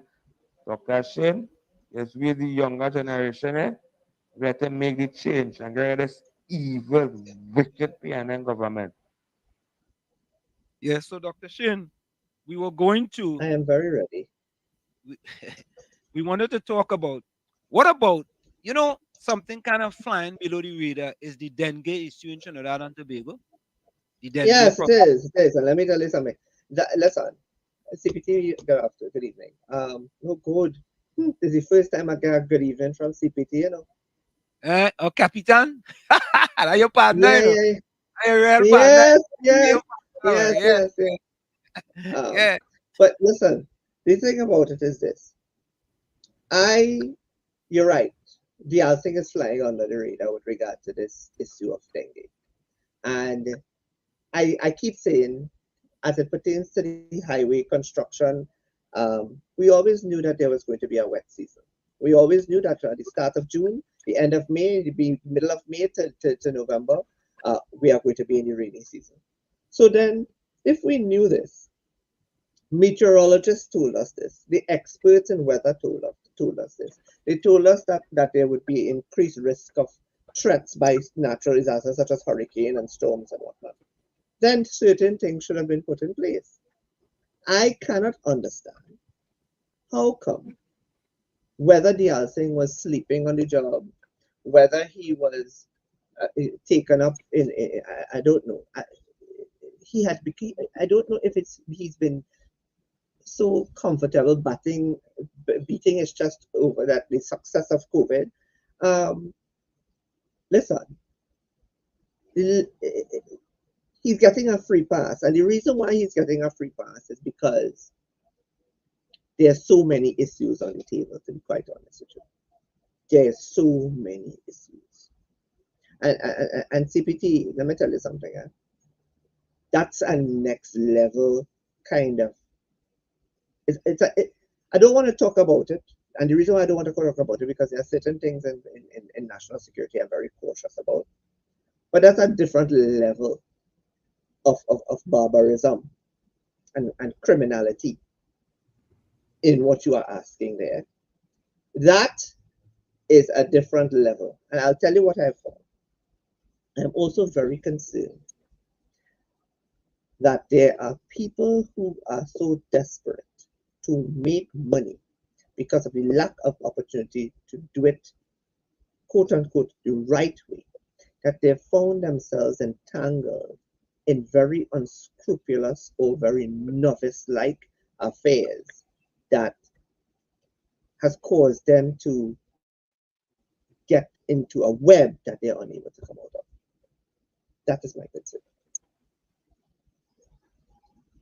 That's where I stand. So, you know, I mean, I don't know what else to say. You know, I am really upset. I'm really upset as to where we are. I'm very concerned. I feel the days for pettiness has come to an end. One person said it. We need to now see the bigger picture. We are walking. I would have. We didn't trust. And Mr. Manning is a man that you could have trust. He's one of those few politicians you could have trust. And we were not prepared in 2010 to trust him to go beyond because he was starting to exhibit certain behaviors and tendencies. This one, I don't trust at all. He passed that. He passed tendency. Yes. I mean, the thing about it is that, you know, there were times in the past when I felt that he's trying, right, to improve on his aura and how he deals with people. But he himself said it. I'm 70 something years of age. You expect me to change now? Forget about it. It's What not. you see is what It's you not get. going to change. You know. But I would have been one of those people on this show that would have said that I respect what you see is what you get, but what I see is not what I'm getting anymore. I am seeing that we are now shifting. We are now shifting into a different realm that I'm very uncomfortable with. Listen, I am very concerned about the word dictatorship and authoritarianism, and it is the language that is being used. Dr. Rowley is behaving as if the national emblems and the elements and the institutions of our nation and statehood belongs to him. And once anybody starts to traverse that line, we are on dangerous grounds. And that is why I'm saying something has got to be done. I mean, and forget third party, forget who could help. If we, the people, want a shift, Man, swing the damn pendulum. Yep. And the thing about it is that I was amazed that the PNM call a convention on constitutional reform. Yeah, again, because and that's I took issue with it because in a democratic country, when the report is handed over from the chair of the committee, the report should have come in about 7 copies and should have been handed to Farley, handed to Watson, handed to Kamala, handed to PDP, handed to NTA, handed to Hope, handed to Patriotic Front, and say, here, go to your supporters, whether it be 1, whether it be 500,000, whether it be 50,000, go to your supporters and have a conversation with them. But that is not what's done. The party that is in power believe that it controlled the report, and therefore it believed that it disregarded any element of democracy, which is the existence of opposing parties, and sought to speak among themselves I wouldn't say it's a cult, to speak among themselves as if this is not, as if we are in their territory. That's what I'm saying. You asked me about the 331. I think the 331 that I have come up with is the top 3 tier. Number 1 is Pandey. Number 2 is Manning. Number 3 is Prasad Visasa. That's table 1. That's table 1. Table 2 is Williams at the top, Robinson, and Chambers. And who's on And table then in 3? the other, the current prime minister. Dr. Shin, you'll get licks for that, I'm telling you right now, You'll get licks for putting prime. Did people have a different? Did you have a different perspective? No. Well, listen to this. The only person that had a different perspective was Gordon Joseph. The fella who called and asked you, the fella, the one who just called, the one who called now, Gordon Maloney. You know, he's the only one on this program so far that put Prime Minister Rowley on table number 1. No one so far. Dr. Rowley in the first, on the top 3 tier? On the first table, yes, the first table. No. I want to ask. Wait. Let me correct that. I think he put him on the second table. So who did he put in? Who did he put in the 3rd table? Chambers? No, he put. This is him. I just want to clarify something, caller. I just want to clarify something so we get it right. Who did you put on the first table again? I put on the first table Pandey. Pandey is number 1. Manning is number 2. Yeah. Call back. And Prasad Visasa is number 3. Right. So I had put Kamala Prasad Visasa, Patrick Manning, and who's that person?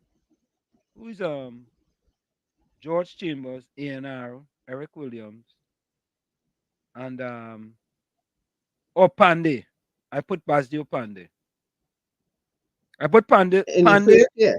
Yeah, I put Pandey, Manning, and Kamala Prasad Visasa, George Chambers. That's the same order I have it. ANR Robinson and Eric Williams on table number 3. That was no specific order, but on the last table, I put Rowley. Table number 3. So in my so I have Williams in 4, Robinson in 5, Chambers in 6. Right. We were just switched. We had them on table 2. You and I correctly had them on table 2. So Gordon put Kamala on table number 3. You see the type of biasness. So let me ask a genuine question, right? In between 2020 and between 2015, I have to keep remembering this. Between 2015 and 2025, Mm-hmm. what are the main developmental projects that has been attained by the government of Trinidad and Tobago that has directly led to a benefit to the people of Trinidad and Tobago? Farming. The 18 to 35-year-old farm that they put in for them people, 18 to 35-year-old. That's the most innovative thing they have done. The farming project under the Minister of Youth Affairs. What is the success? We had to wait. What We is the show, success of the farming project? we had to wait. You didn't show yet. No, I can't wait because you see, if we wait in, right? If we wait in, so they would, let me tell you what they would say. One, they would say the Point Fortin Hospital, but the Point Fortin Hospital was built by Kamla Prasad-Sessa. Two, they will say the Sandy Grande Hospital campus. That was their vision, right? But that was always a vision of the Ministry of Health, even under Kamla Prasad-Sessa. They would say the operationalization of the Arima Hospital. That's a Kamla Prasad-Sessa project. They would say the building of the central block of the Port of Spain General Hospital, but that is also 1/5 of a larger project that was visualized by Dr. Fuad Khan as Minister of Health, right? So that's health for you right there. One. They would say, you are saying the agricultural, the farming project, right? Under agriculture. I don't know I want to know what the quantification of that is. Where are we on crime? Where are we in national security? Crime and national security has collapsed. Well, I have said, Dr. Shane Mohammed, that if we had a goal, if we were sharing out, the Olympics in France just concluded, and if we were sharing out medals for crime in Trinidad and Tobago, Dr. Rowley will get a gold and a silver because he had the first and second highest murders in the history of Trinidad and Tobago under his watch. You know they can't debate. You know what he's saying? You know they just can't debate that because those are the facts. Those are the facts. You understand? And all we speak, we tell them we speak truth to power. Troy raised a good question. They are saying that the school feeding program, I heard they think we're not paying attention. The school feeding program has been redesigned and redeveloped to meet the nourishment and nutritional values or requirements of the citizens of the students. How many children between 2010 is the question, between 2010 and 2015, how many children received food, lunch or breakfast through the school feeding program as compared to children between 2015 and 2024? Under this administration, questions has been raised about the viability of CDAP. When I just said to everybody here that a major concern among practitioners, doctors, and others is the high cost of medicine for people on a daily basis. In the United States of America, there's a debate and there's attempts to drop the cost to citizens as it pertains to healthcare. Nothing has been done with regard to that in Trinidad and Tobago. So let us see that. How many schools have been maintained? How many schools have been built? How many schools have been refurbished between 2015 and 2024? What they're focusing is on community centers. What are we doing in those community centers? Is there training programs? Is there development programs? Is there what is happening in those community centers that have been opened state of the art? You open a library in Diego Martin West when e-books are available. You open a library when you should have strengthened the internet and the telecommunication infrastructure for Trinidad and Tobago so that Wi-Fi would have been readily available in rural areas where children would need access to the internet for research purposes. Bread and butter issues. I would love somebody to debate me. I would love to tell Kamla Prasad Bisasa, here what dance. If you don't want to debate him, send me. Let me ask some hard questions. Because I am fed up of playing mass with foolishness. I asked my students yesterday in a conversation, in a lecture. We put value for money in plain mass, in Juve, and in Carnival Fest. Well, it's about time we ask about value for money in terms of national services and products that emanates out of the government of the Republic of Trinidad and Tobago that we are paying for. Which means that therefore, and this was one of my examples I used. The vision for the waves of the A&R Robinson International Airport is a beautiful one. It's a beautiful, massive complex that is getting put down there. Are we going to build a multi-billion-dollar airport complex in Crown Point, Tobago for 1.5 international flights? And you ask me what I mean by a half international flight. Well, I'll give you an example. We have one British Airways flight that comes into Tobago every week. One. I stand to be corrected that it might be two. But I know for sure we have one semi-international flight between Port of Spain, Scarborough, and New York, which is BW 422 and 423. They go in and they return. That comes in once a week. And why I say it's semi-international, because they're going from Trinidad to Tobago and then from Tobago to New York. I expect and I would hope that a proactive government has already gotten a certain number of aircraft and airlines to commit to landing at the new international airport when it opens somewhere in 2025. You see, people need to understand. People talking about elections coming just now. But Keith Rowley has no legacy projects to present to the people of Trinidad and Tobago. And he can't afford to lose the 2 seats just so. But the 2 seats gone, in my opinion. Right? Do they teach civil or political science? Well, no. It's the prelude, Marjorie, the precursor, I should say, the prerequisite, I should say, to civil or political science in primary schools is social studies. But some duncy person decided to take social studies out of the syllabus, and therefore it is not taught as it should be taught at the primary school level, right? So we need a revamping of the syllabus at the primary school level to reintroduce social studies, to reinvigorate some level of civil commitment and civil pride.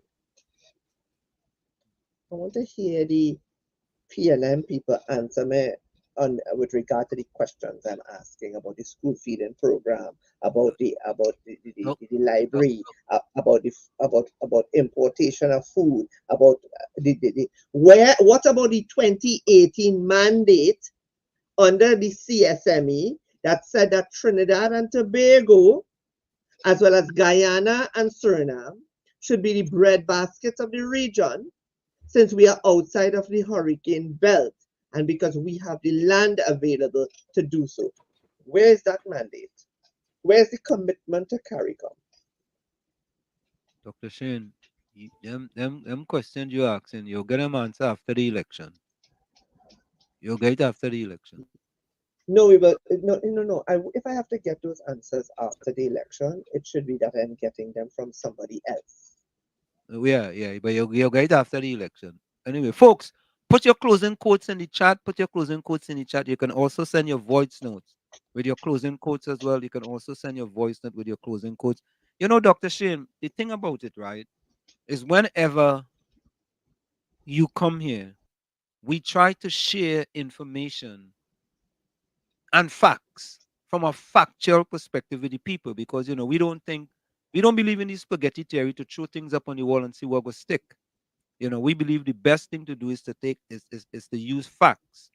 And school started back for me yesterday, and it's kind of interesting, going back into the class and signing up in front of a class. What's the largest class you have? How many students? The largest class of students? How many? How many students? Largest class? I have 32. The largest one that I just finished. The largest, I am at, I did 60 the other day. 60? Right now I have 85.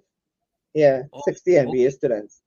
Wow. I do 32 in one class, 32 in another class. And that is a lot. So folks, we're gonna go for a quick station identification. We'll be right back. It's In the Village with political scientist Dr. Shane Mohammed, Professor Walsh. I'm on tomorrow. I'm What time? on tomorrow at 6:15. On CNC3? 6:15 in the morning. All right, CNC3, 6:15 in the Yes. morning. We'll be right back. Don't go nowhere. Stick and stay. It's In the Village. Don't forget, folks, send your closing quotes in the chat. We'll be right back. You're listening to WZYE 95.9 FM. You are listening to WZYE LP 95.9 FM, the most influential name in Caribbean radio in the tri-state area. Broadcasting from East Orange, New Jersey, the most influential name in Caribbean radio. WZYE 95.9 FM. We are back with you. It's In the Village with Uncle Tommy, Professor Wall Street, Dr. Shane Mohammed, and you on WZYE 95.9 FM. We come to you every Monday, Tuesday, and Thursday from 7 to 10 p.m. That's Monday, Tuesday, and Thursday from 7 to 10 p.m. And you know what we came out from tonight, Dr. Shane Mohammed, is that you can't sit on the fence no more. You can't sit on the fence. This election is too important for people to be sitting on the fence. Right? And this election is an important one because I'm going to say it. PNM had to go.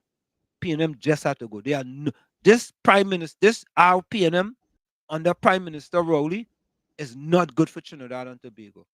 And the reason why it's not good for Trinidad and Tobago, because there are several statistics that we can put forward, at least, with respect to things happening in the country. When you look at crime, when you look at poverty, and you know what told me that I was on the right track? When I heard Archbishop Gordon talk about poor people starving, that was the home run for me. That was the home run. Yeah. So, any closing words before you go, Dr. Shane? And if politics I lie, the Archbishop Egolai, stand up and be accounted. And let your name be registered in the history books of Trinidad and Tobago that you protected the democracy of our nation and the future of our nation. That's it? That's my closing tonight. Yeah? It's always a That's pleasure. my closing tonight. It's always a pleasure. Thank you so much. Now is not the time to standing on traversing the white line of the road is only going to get us knocked down. And we don't want to be knocked down by a red truck. Thank you. It's a pleasure. Take care. Take care. Bye-bye. So there you have it, Tommy. Mm-hmm. Another one. My closing quote. Tommy boy, we cast it at the sidelines, boy. Yep. You can't go to the Olympics and do gymnastics. You can't go to the Waffle House. The days for the Waffle House are done, Tommy. No more Waffle Housing. We don't want to spend 120 million on a place in Port of Spain when we have an abandoned building sitting on the highway, Tommy. That structure look real good, Tommy. Eh? It was a great start. It was a great start. I want to read this quote from H.L. Menchkin. The Baltimore Sun, July 26, 1920. All right, let me get that. It went away from me.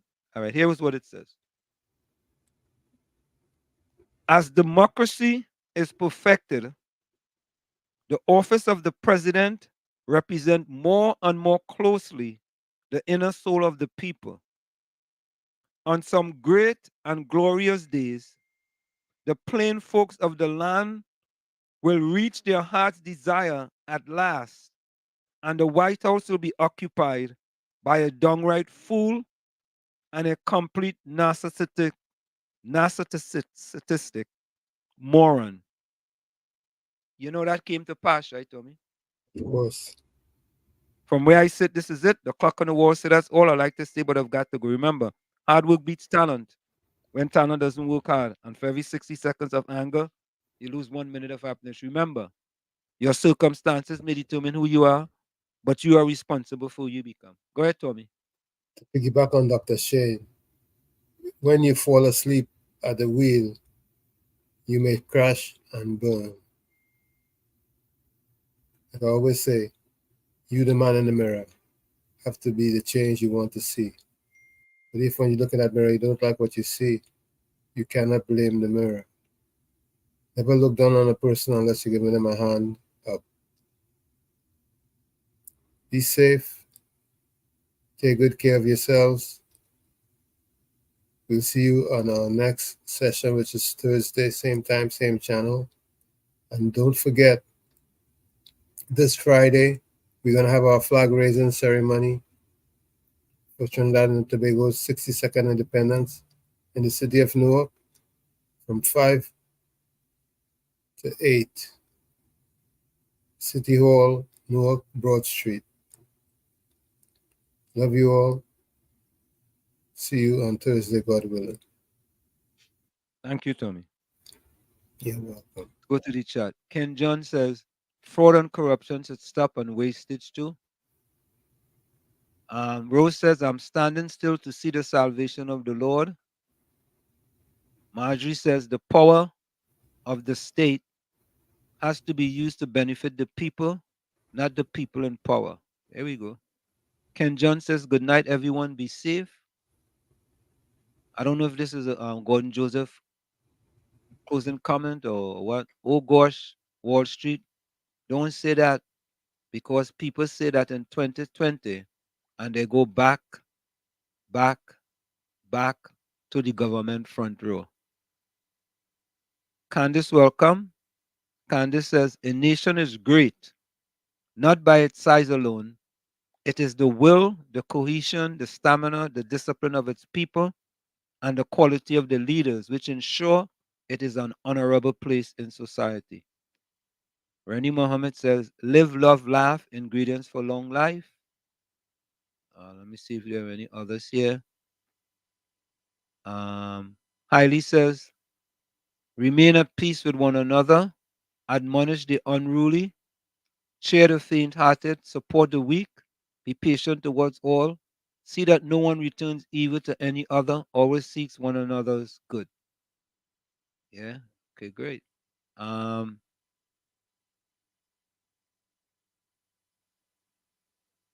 Mover Defender says, he who can't stand the truth, hate he who speaks it.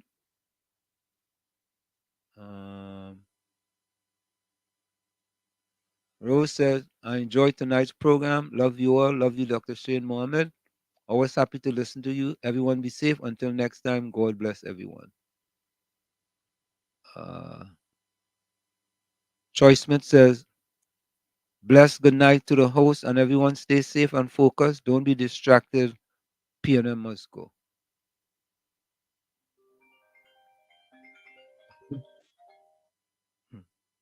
Go ahead, KFC. KFC. Yeah, good night, Mr. Washington. Good night, Uncle Tommy. I'll have a blessed night. Let me check in. And Dr. Shady, you come out and speak truth to power. Thank you, man. Uncle Washington, Yeah. you know, bacteria send a lawsuit for me. He said, you call me wet foot. Yeah. He said a lawsuit. Oh, Uncle Tommy said on the jacket for me, boy. And you have a lawsuit to wear it well. Later. Yeah, let me see what I have in the on here now. Let me see. Okay. Let me see this. Hold on, huh? Good night, Washington. Good night, Uncle Tommy. Dr. Shane. Dr. Ali, that seasoned politician. Dr. Ali, that trader thing. And get insurance people falling for nobody coming out. They protested. They stand up for their rights. So Dr. Ali, that scientist, you know. If you Dr. Ali know what you're doing. Yeah, man, good. Yep. Good night, Mr. Washington. Good night, Dr. Shane. Good night, Uncle Tommy. Well, have a blessed night and return safe. Worship, this lecture is that bread and butter, you know, and survival, you know. I don't choose my side already, you know. The greatest evil, wicked, heartless PNM government know that to go.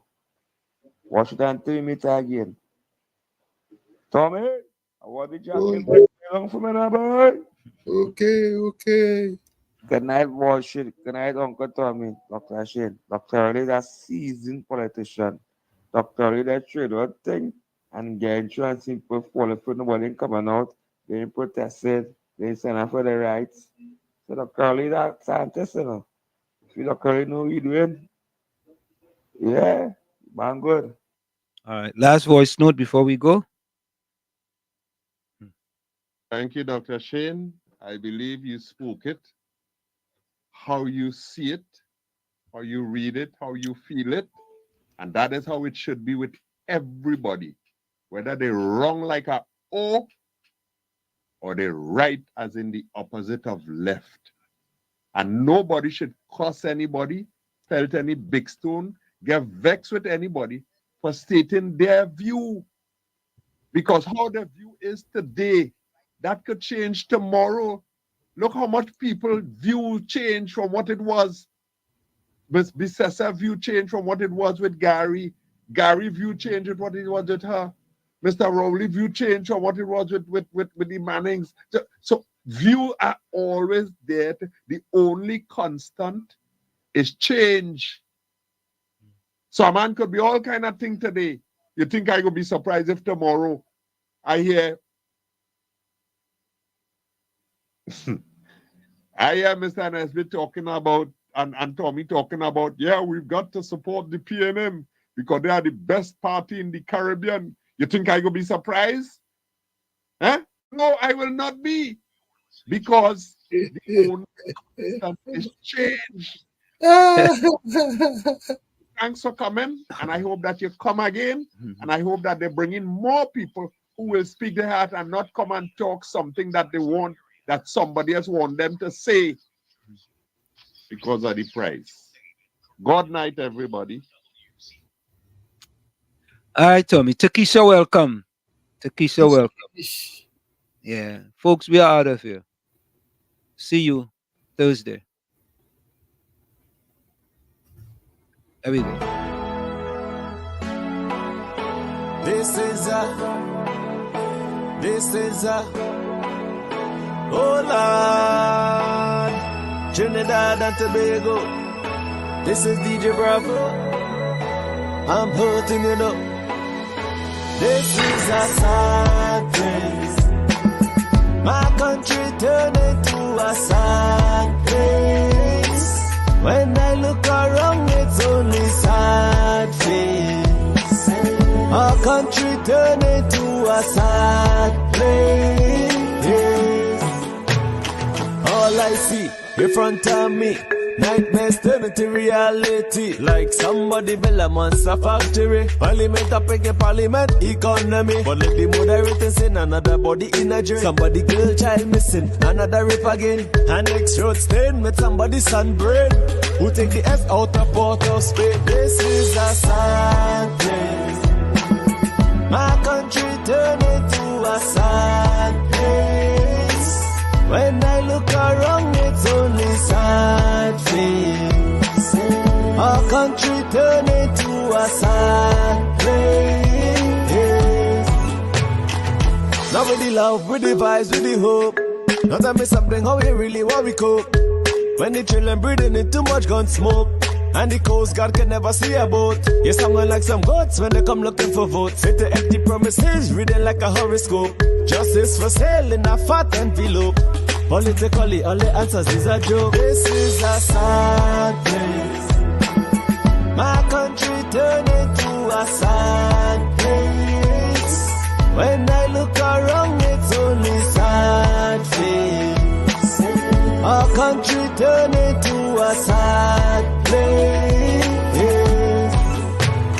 All I see in front of me, nightmares turn into reality. Like somebody build a monster factory. Parliament up in the parliament economy. But look, the moderator saying another body in a jail. Somebody girl child missing, another rape again. And next road stain with somebody's son brain. Who take the S out of Port of Spain? This is a sad place. My country turned into a sad place. When I look around, it's only sad face. Our country turned into a sad place. It doesn't matter the religion, the color, the creed, or the race. It's our responsibility to take care of our place. Champion.